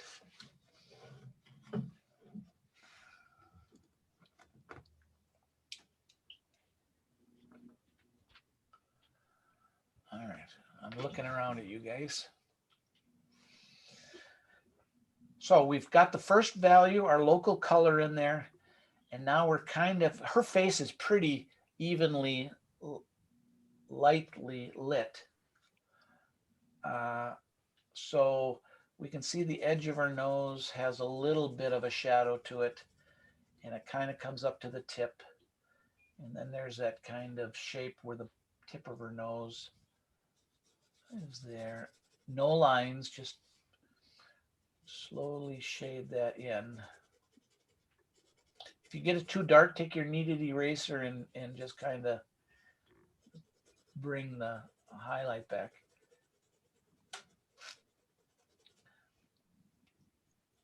If your shading's off a little bit, you might make her nose a little bit too pointy or too flat, you know, so that's where it just slowly sneak up on this.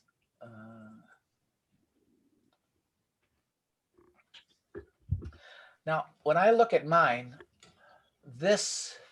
my nose flares are way too predominantly dark than her skin. I mean, at this stage, I just made them almost one of the latest, darkest values. So I'm just going to adjust my dark spot here. The bottom looks fine, but just her nose flares I just got a little too crazy there. So I'm just going to bring those back a little bit and readjust.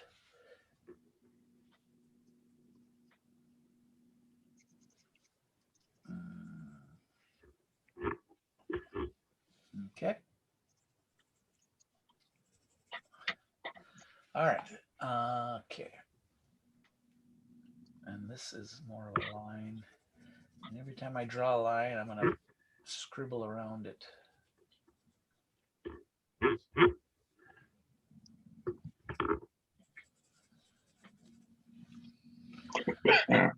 Okay.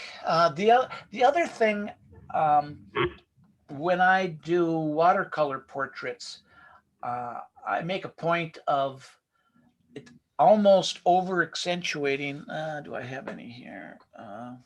The underside of the nose. This is the shadow, and it kind of makes the nose, you know, you can't forget that there's an underside of a nose. It's not the same brightness from the tip to the bottom. So do it carefully. So all these little shadings now are just kind of finesse.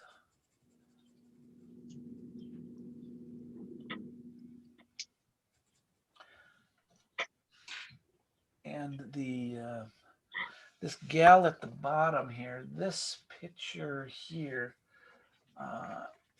you know, the anatomy of the nose. Of course, you can see this gal here.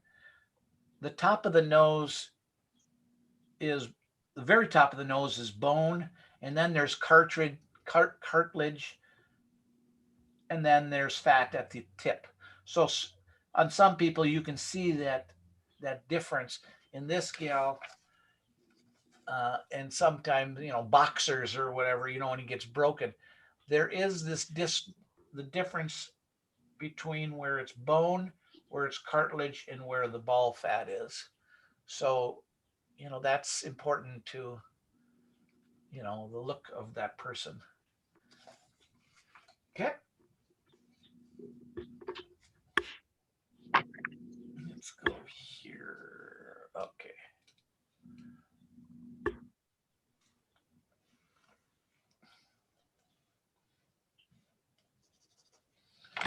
All right, let's see what we got here. Here's Dan's phone. I don't even have it aimed at it quite yet. Let me. Yeah, looks good. Okay. Yep. Yep. Yeah, and that looks good. My eyes seem like they're not. Yeah, this is now not about the eyes. I know. I see. It's throwing me off from the nose. Yeah. Yeah. Give her eyelashes on the outside of her eyes, and that'll make the little width a little bit more. She's got such wide. Yeah. Just give her. You know, if you squint at the picture, you can see how wide that portion of her eye is, and just make that kind of the dark. Yeah. Make it give it a little depth there, a little width. Yeah. Her nostril is maybe if you took your kneaded eraser, not nostril, I guess, the flare on the left side, if you just lift a little bit on the left, just to raise it up, up right there. It's just a little bit rounder. Very subtle difference. You have it kind of cutting in a little, but that's really nothing. Yeah, just a little. Yep. You know, that looks good. And then remember this part here. Let me go back to mine. Let me replace you. Remember this part here. This little hook right here. You can't see the hook that this shape, because this is actually hooking under if you looked at her profile, but you can't see it here. But this little hook right here, there's a little difference between, just so that it curls around, and the nostril is more like a comma shape. But this kind of comes around. So this kind of in right here. There's a little bit of a down. When you look at the side nose, again, you'll see this thing hooking around this way, but we don't see that. So just kind of capture a little bit of that. And then this part is very subtly shaded as it rolls over. And then this part is shaded, but it becomes part of the nose. I mean, that's really, well, that's why that's today's lesson, is to see these little things and tweak it if you need be with your kneaded eraser, and go back at it if you.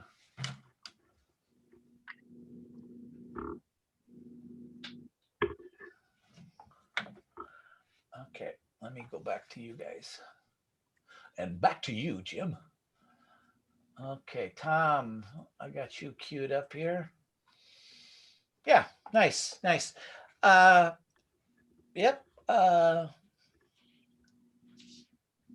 You got that little the highlight shape on her tip. You might be able to pinch that, the bridge, or the lighten up maybe a little bit on the center of the nose down towards the tip. Just yeah, Like here? yeah, up and just go up. No, Oh. so it's a line rather. You have a dark, you go from one side of the nostril or one side of the nose to the other and it's all the same value. Oh, so like in the middle here? Yeah, right down towards the tip. Yeah, now you kind of separate a little bit.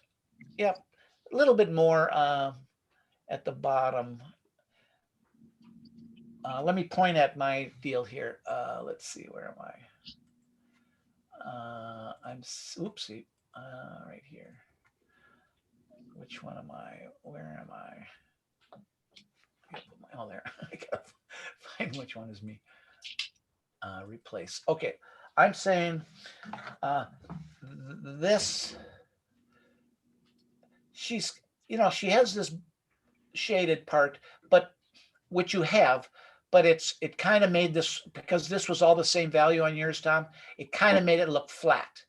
Oh, It looks like it is the same, but it isn't. There's really, this corner here is darker and this is just a tiny bit lighter, just so it shows the side of her nose. And then when you get to your tip, you can shade this a little bit right in here. Right. Yours, like this right here, is just a little bit shaded, and this is, and then if she had it, you could kind of find that little hole, but she really does. It's not visible with that kind of lighting. So okay, let me go back to you, Tom.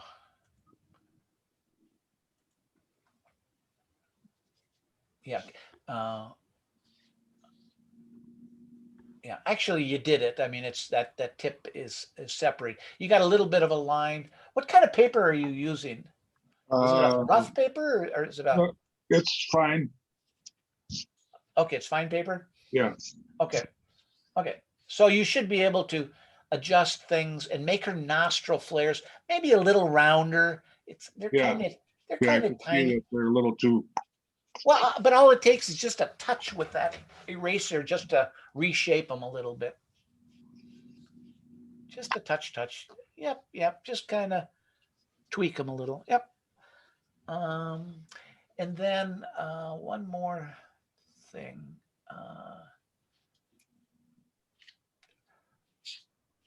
Let's see, under her nose. Okay, let me show you another thing here.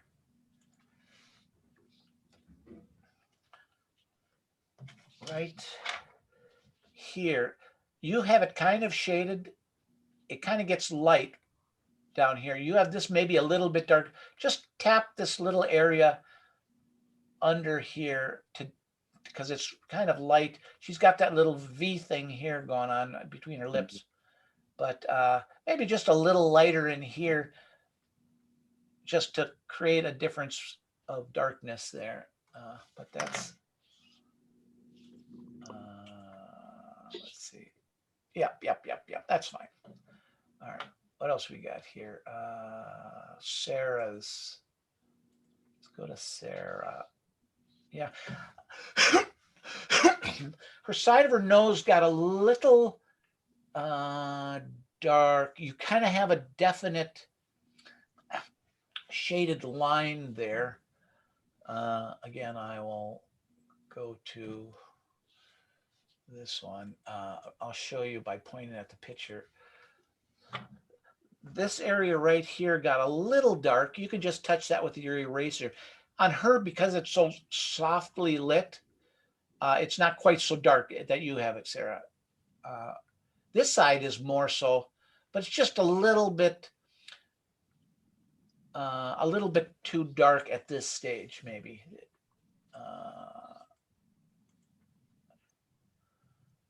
Yeah, just kind of soften that, because her cheek kind of rolls in. Yep. And then the edge, the outside edge of the other side. Right there. Yep. There we go. Yep. And the edge up between her eyes there on that same dark side. Just a little softer. Did you ever think you'd be telling me that I went too dark? Up in the middle there, between, right there. Just a little, it just kind of softens it. Could because she's so flatly lit. She doesn't have much contrast. Yep. Yep, that looks good. Yep. All right. Let's see what else here. Who else? Linda, you're moving around. Linda's phone. Let me go to Linda's phone. Okay, can't see it. Linda, move your.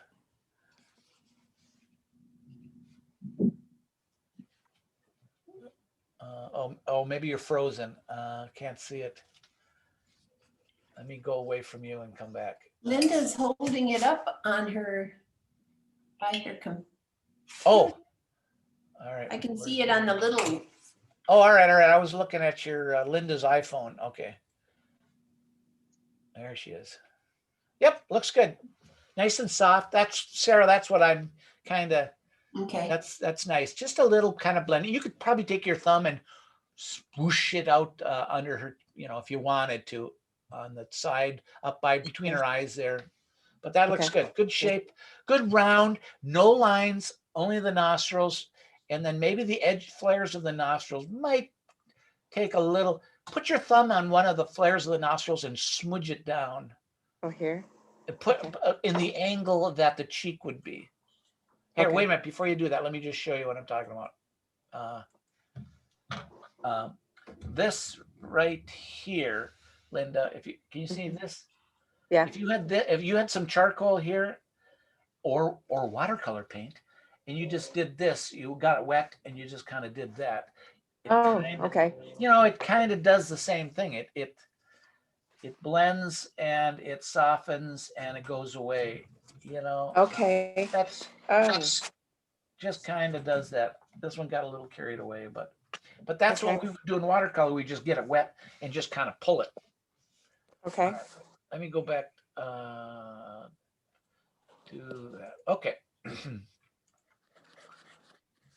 Caroline, how are you doing? Like, Okay, you're muted. Let me. Whoops. Yep.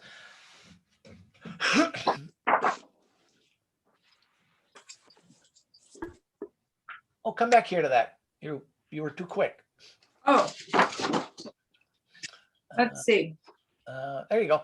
Yeah, her nostrils are a little round. Go back here. I can't. Let me look again. Okay. Yeah, they're a little rounder. You have a kind of the edge of her nose going in a line to the edge of that edge of her nostrils. All right, go back to. Let me look at. Okay, I'm good. Let me show you on mine. Yours, Caroline, kind of have this line that kind of comes out to the outside here. Yep. Let it come in and then let these be a little rounder. This one here you have going all the way to the outside. Just kind of bring it down more in a line and then let it come out. And so these are kind of rounder rather than a line like this. And all you have to do is just hit it with a kneaded eraser a little bit, maybe like right in this area. Okay. And that'll kind of make it go down and then out rather than angle. Yeah, that's it. Okay. Yep. Okay. Anybody else? Did I miss anybody? Wave your hand if not. Okay. All right. So let's do lips. Lips. How are we doing? 12:30. Yeah, we're doing good. Get the lips. The point again is to have you deep dive and really, really look so close at the tiny, tiny nuances. Now, let's use her just because we're looking at her. We'll use that same page with the 4 images on them. Let's look at their lips. Maybe I will do it this way. This is kind of what you're looking at. Okay, I'm gonna zoom in. Well, let's go with the slide. Okay. All right, so let's look at these different lip shapes. Okay, here she is again. If you look at your photo on your page there, notice her lip.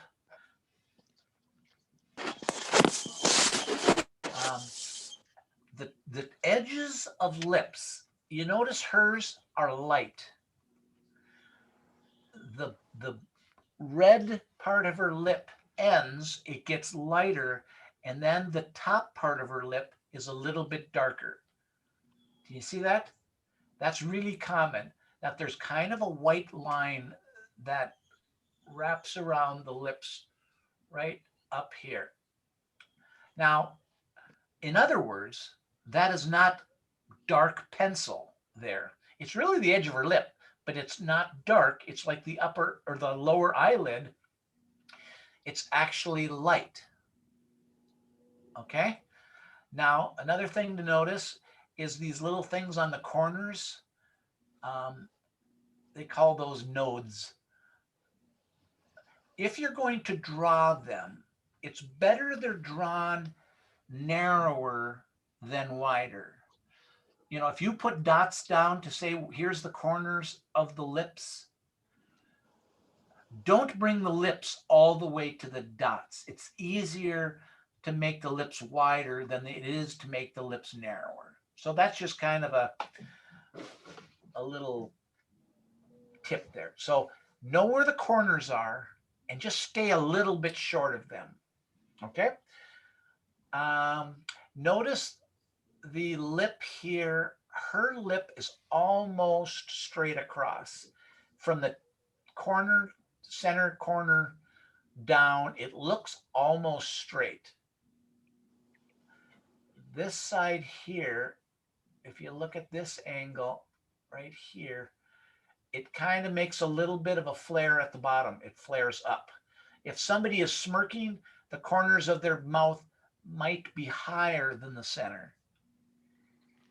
Okay, so now when we look at this guy, let's look at this gal as a big extreme. Her nodes, her upper lip, and for most people, the upper lip overhangs the lower lip. Hers are pretty, this lip here actually looks like it hooks upward. See how it kind of, it goes upward right here. And this lip looks like it goes downward. It hooks in. Let me look at her. Her lip kind of curves outward. From the tip, it kind of bulges out or upward. Now let's look at somebody.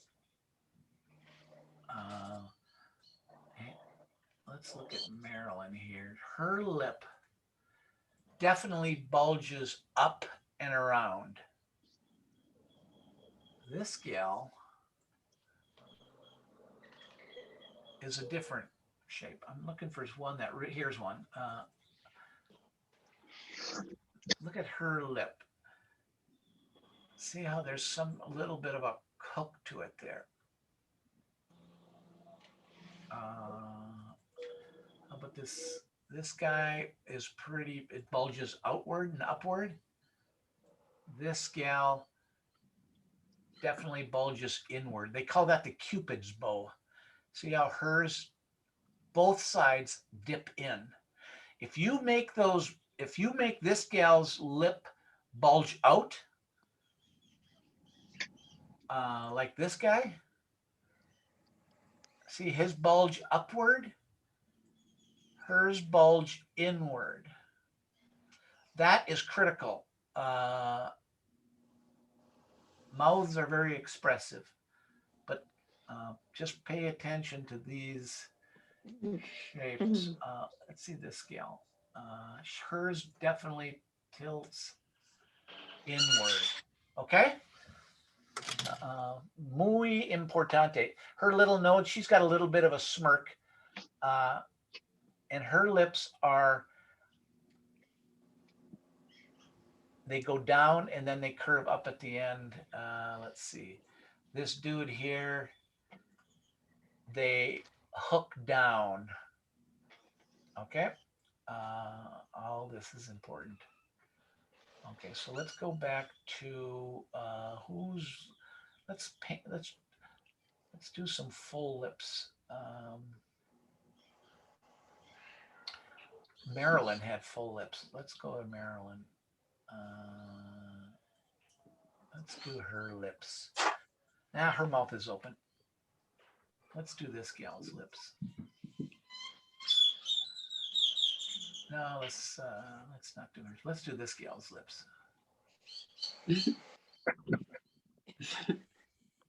I'll give you some eyes just to give you a little reference. Okay. She's got that highlight at the top of her lips.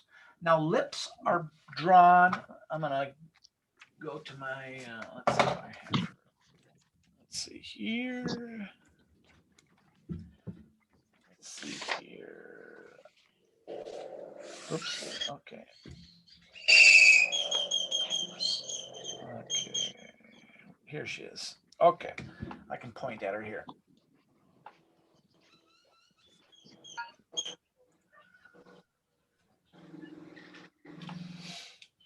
Okay. What we see here are three muscles. There's a muscle in the middle that makes that point. And then there's a muscle on the outside. And then there's two muscles on the lower lip. That's why there you'll often see a split in the middle. Okay, so a lip. Let's see here to show both. So when we lightly draw this and get them in place, this is too bright. Okay, it's pretty bright.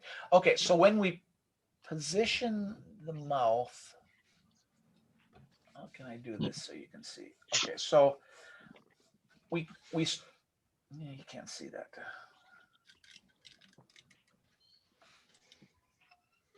Okay.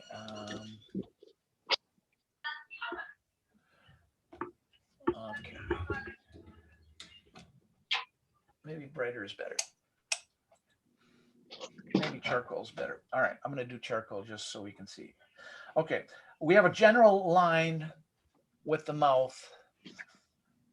And then we have kind of nodes because we've defined that because of the eyes. Remember, we kind of said there was somewhat of a space up here. You know, the eyes are in here somewhere. The nose is somewhere in here. Okay. Oh boy, it's really overpowered here. Okay. So when we start drafting this, we kind of know where the relative position of things are. So now her upper lip is above. Is it centered? She's slightly looking, you know, to the side. So is she dead center? No, she's maybe a tiny bit over. But if this is the center of her mouth, we can, I start with a V, and then I kind of try to follow her lips. And in her case, it at the very end, it hooks up.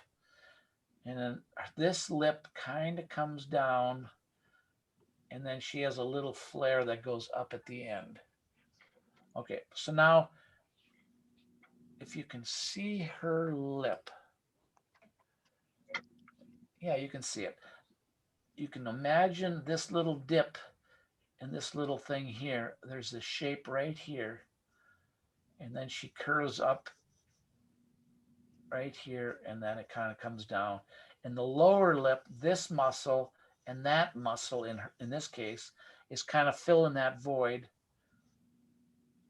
And so then here's the bottom, and then figure out where it kind of comes up. She has a very full bottom of her lip, but stay light. She's, so this little,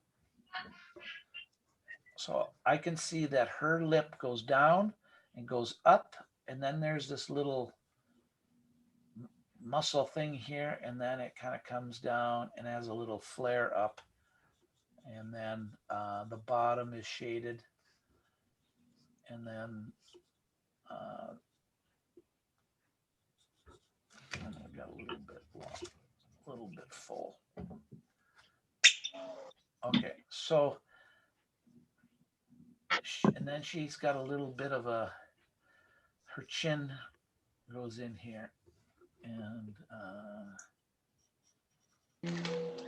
okay.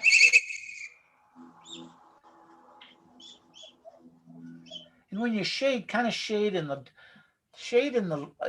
direction that her little, fullness of her lips are, it kind of makes the shading look natural. And then you can adjust it with the eraser. Okay, so 3 muscles, nodes. Notice where notice how it hooks. Stay light. Lost my new eraser. Where's my new eraser?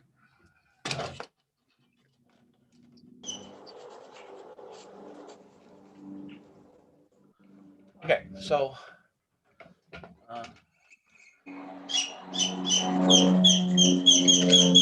here. Okay, so I'm using charcoal on this paper, and it's a little bit more difficult to control because that light was kind of funny. It looks better now. Okay, try that. 3 shapes. Pay attention to the upper part of her lip, and then when you shade, she's got this little shape. And then this side of the V is a little darker.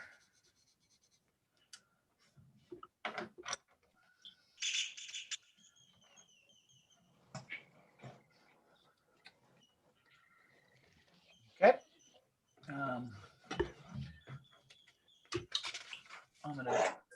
While you're drawing, I'm gonna do it again in pencil. It's just so hard to control this charcoal. I'll do the lips again in.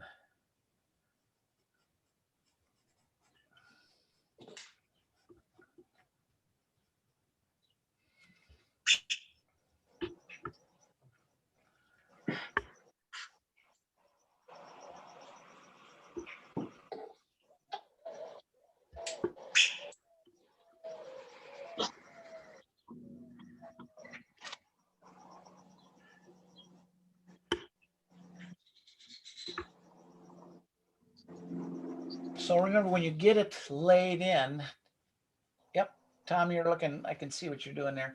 It's step up through the values. Once you like the shape you drew, then in her case, like her upper lip, the line between her mouth is obviously darker, but then it has it's not a line, it's shaded up, going up, and it's shaded going down. So you may see it as a line, but it's really shaded up, and then it's shaded down. And we'll talk about the angles in a second here. And then there's kind of a node that can be a soft spot there. Okay. This lip arcs out. Lip has a different the upper lip shape. It either hooks out or hooks in, or I guess goes flat. And one side on her, one side definitely hooks out, and this side hooks in. She's probably facing away.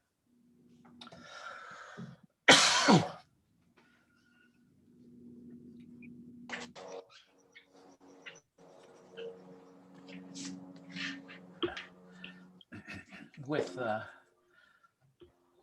acrylics or oils, obviously you can come back at the very end and add these little white marks on the middle. Watercolor, we have to preserve them. You can add them as little candy later.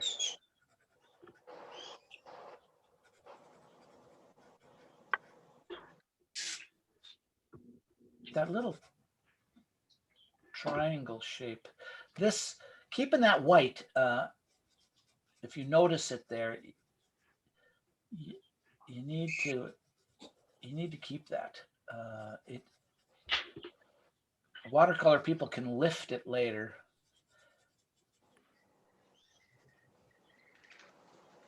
But they're darker.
Okay.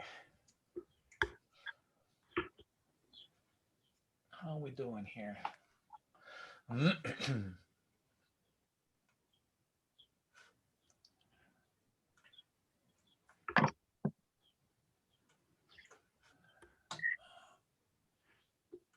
Okay. One thing, when you're getting to shading, look, Tom, at the bottom of her lip, the lower part of her lip. Let me zoom in on mine once. Oh, you can see mine. Let me point, Tom. This thing is kind of, I want to talk about this point right here. This is the top of her chin and a shadow of her bottom of her lip. Yours kind of goes horizontal. Lift right here, Tom. Lift the top of her chin and kind of create a little bit of an arc there. Just dab that. So I want to show this point. I call it a bow tie. That's a Bill term. If you look at her chin, there's kind of this, her chin is in light, and that's round. And then what's beside the chin creates this kind of a bow tie effect. Oh, I gotta sneeze.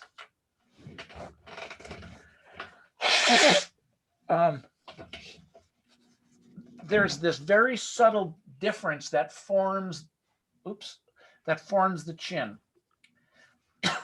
Her lip goes way deep, and then the shiny part of her chin, and then it fades off. So look for this kind of, if you can see this kind of bow tie right in here. Now let me show you a different picture. Right here, bow tie. Okay, let me show you another one. Look right here. Her lip isn't as full, but here's her chin, and here's kind of a very subtle shadow bow tie right here, which pushes this part of her chin in, or this part of her, this is lips stick out. This is this is part of her skull right there.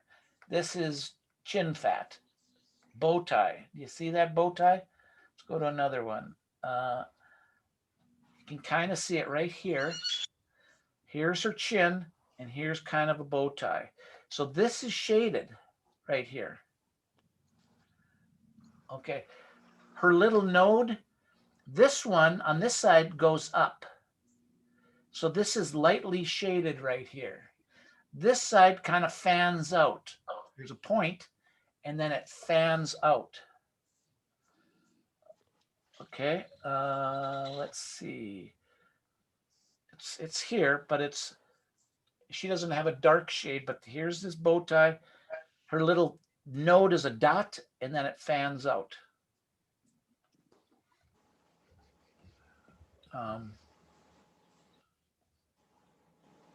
Here. His lip kind of curls up in a straight line, but here's this little shadow, which creates the lip sticking out from this part. And then the chin is bright at the top, and then it progressively gets darker as it curls under the face. Okay. While we're at it, notice how the chin, you can add the chin to your drawing, but notice how the chin sticks out. This sticks out. Notice right at the edge of the chin, right here. This part is lighter than that part. This part of the chin actually curls in, and then the cheek goes around it. Do you see this part right here? This says the chin is in front of the cheek. See this very shadowed mark? This is lighter than this. The chin is lighter than that. The chin sticks out in front of this part of the cheek. All right, now let's look at the rest of them here. Her chin is really soft, but it's right here. The chin is in front of her jaw.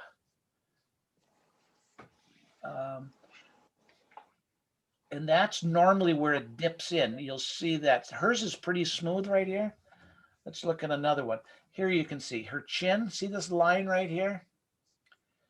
This is chin. This is cheek.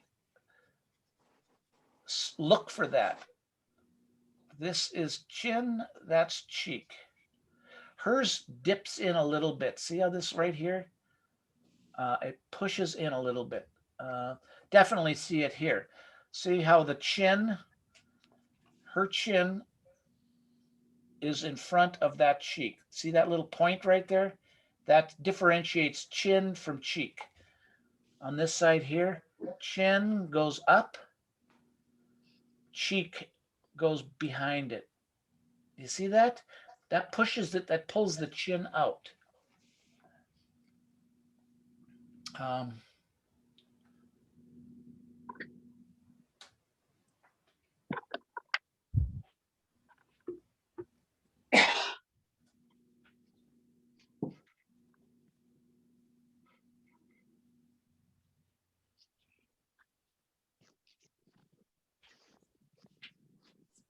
It's an obvious when you get older people and their skin sags a little bit, but you can see how there's a V right here where chin is in front of cheek, and it creates a little dent there on many people, or at least look for it.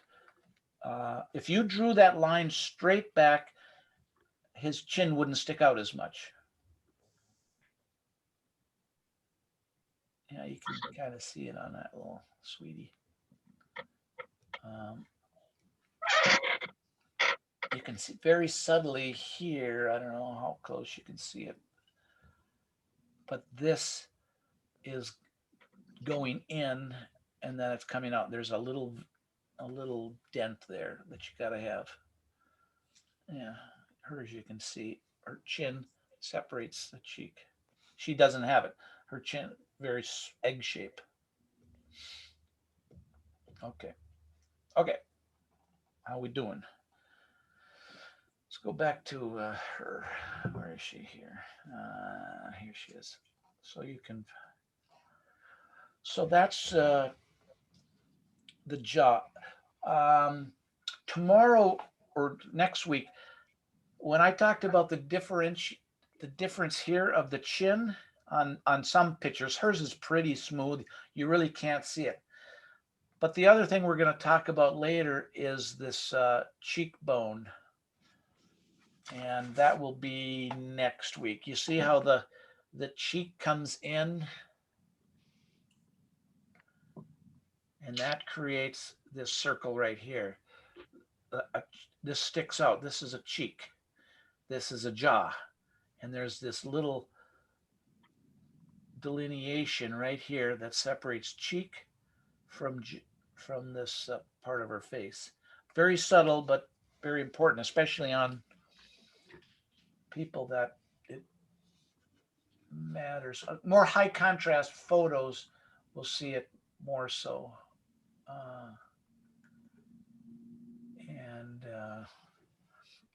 So finish her. So that's kind of a deep dive into the features. And again, depending on the lighting, I'm trying to come up with pictures that have a dramatic enough light, but not be too contrasty. Next week, we'll have a little bit more contrast and a little bit more of the shading. But now, what's going on here? I'm hearing sounds.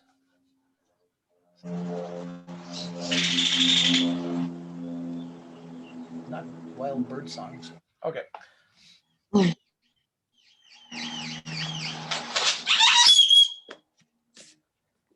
But for us, we watercolor folk, these final little teeny tiny tweaks are, are towards the very edge of the end of the drawing. And it's just the opaque people can add the twinkles to it. But you have to, my point here is making sure you identify where they are so that you can add them to your drawing. And there are no lines.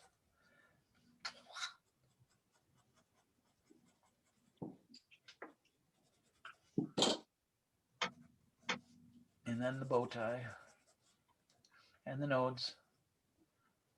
Oh, the little corners of the mouth. This corner of her mouth happens to go down. The other corner goes up. I don't know if I just said that, but that matters.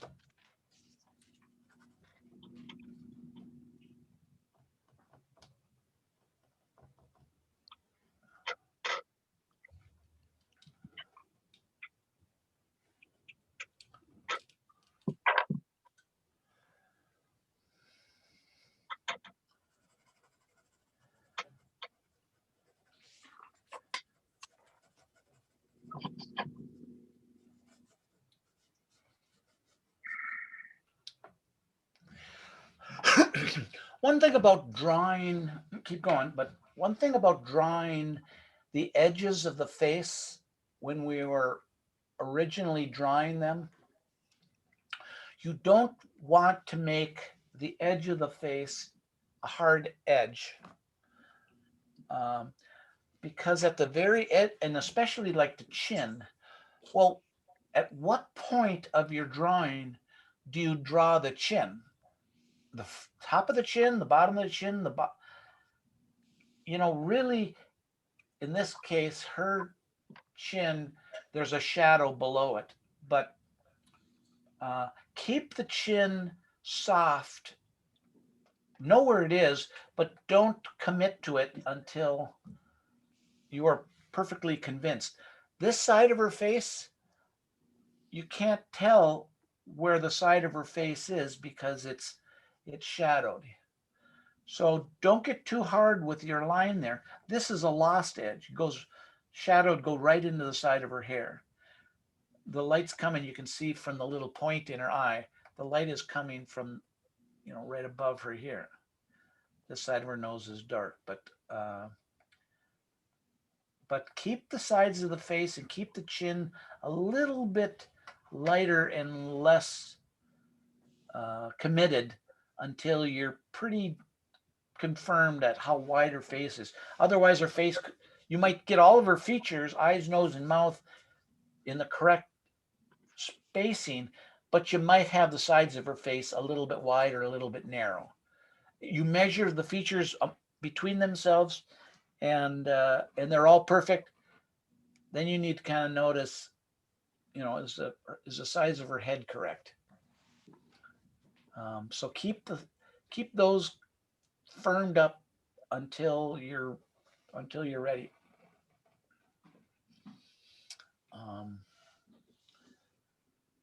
I can share this.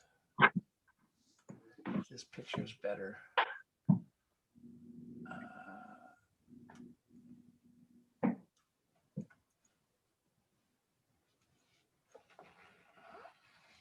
I don't know who she is. She's pretty.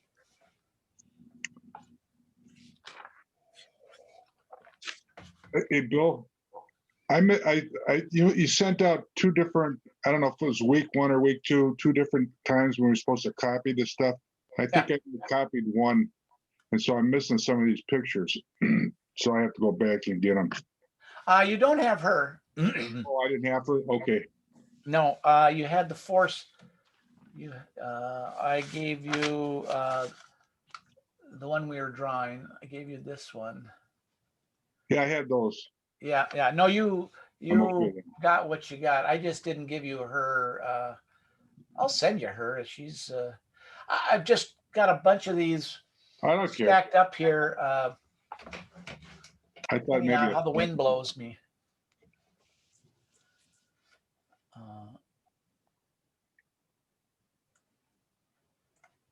So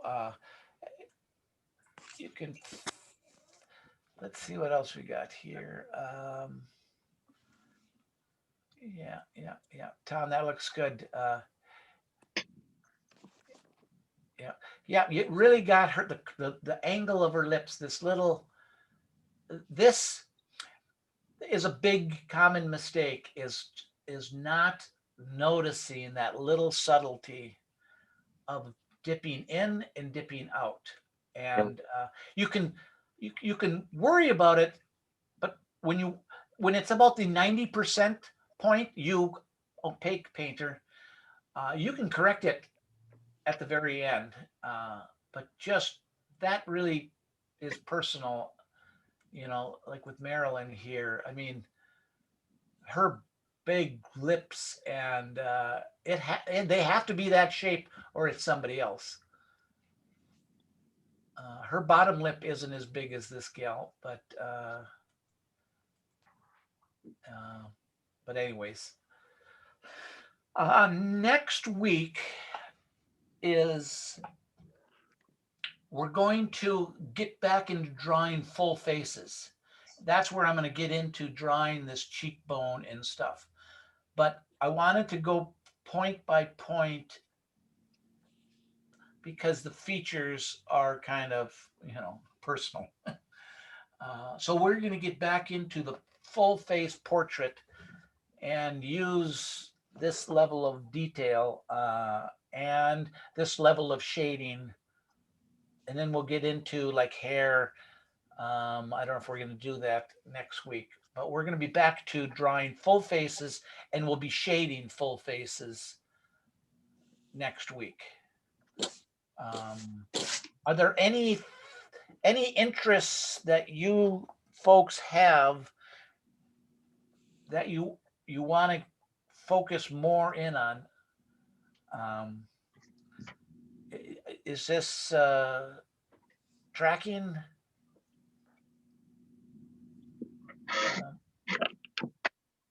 Linda? I think it would be kind of fun to see contrast between ages. Oh, yeah. Yeah, I had a couple here. How about these little sweeties? Okay.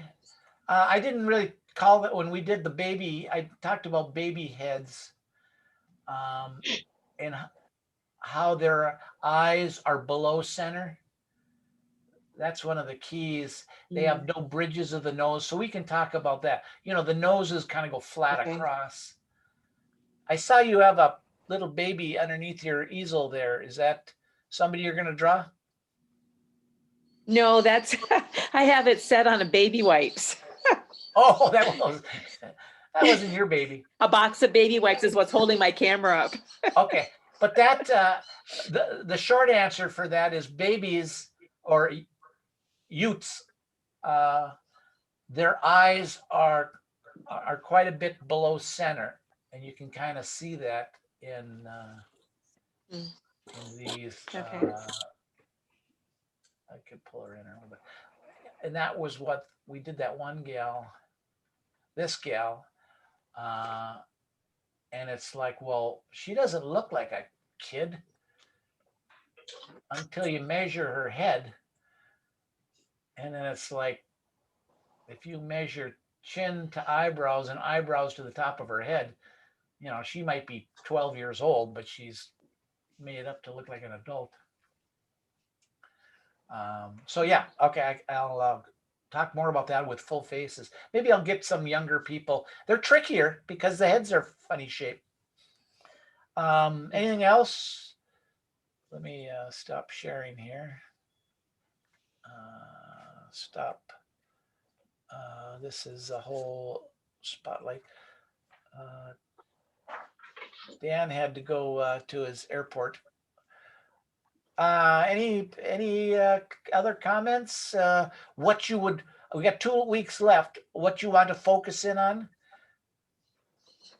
We're doing good. Well, maybe you could throw like a really old person in there. They're kind of hard to draw sometimes. Yeah, the wrinkles. Okay. I think I got some of those. I got some crazy, like this guy. All right. You know, I have, let's see if I have, yeah, okay, I'll get some. I mean, it's just wrinkles are good. I made a point that wrinkles they're not just lines. You need to shade the edges of wrinkles, and people have wrinkles on the corner of their face. If you have any photos, if any of you have any photos, you know, consider sending them to me of interest. Those ones I just showed you are pretty flatly. I want to stay away from this even light like this. I don't want to draw these next week. These are too flat. I want to get more contrasty. And so that's what I'm going to do. I've been using these more like this gal here. That's what I want you to draw next week. More with side light. You know, maybe even like this guy. But I don't like flat light like this guy. It's just too hard. We're into shading now, so we want to get something that shades, that has some shadows in it. That's next week. The other thing that would be helpful, Bill, is if you could help us understand how to draw people of color. Yep. Okay. Well, yeah, I have, you mean like a little bit larger features and that kind of like. Well, how to shade with people of color. Oh, how I do see. you Like, yeah. do- Okay. Yeah. it really isn't much difference.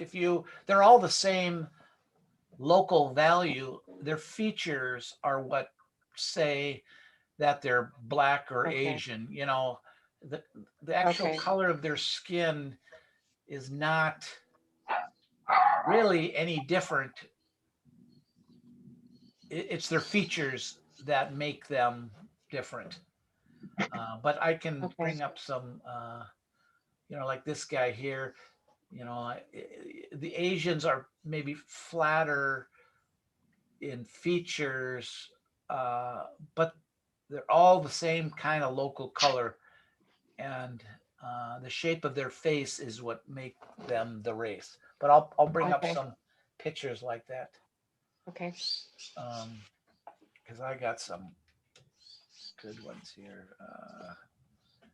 Okay, let me just see what I got sitting here.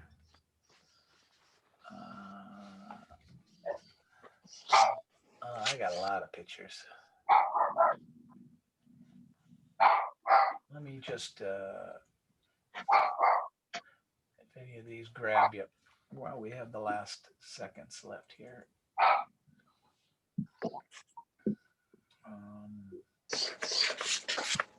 But if you have any, let me send them along, and I'm going to show you this one.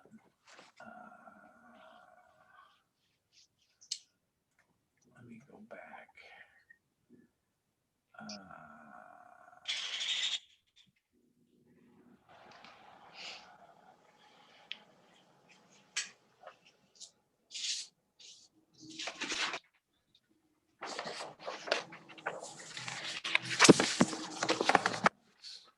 1 second here. Let me just show you. I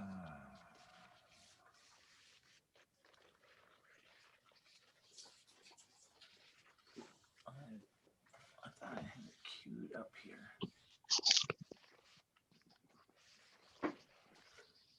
No, I don't.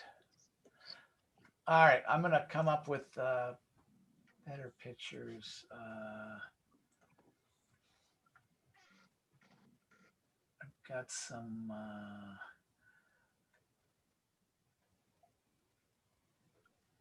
I've got some really interesting folks. Where is he?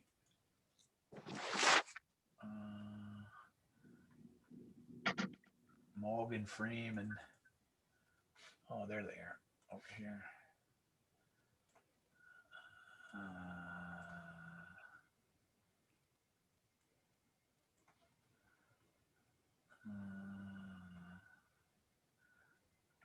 But the next week we're going to have way more contrast.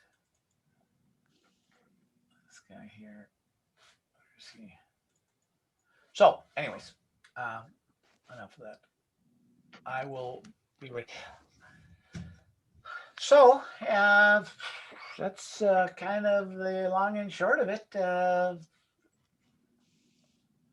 I can change my camera to close out here. Look at, here's Bill. Here's Bill, and here's his camera. So,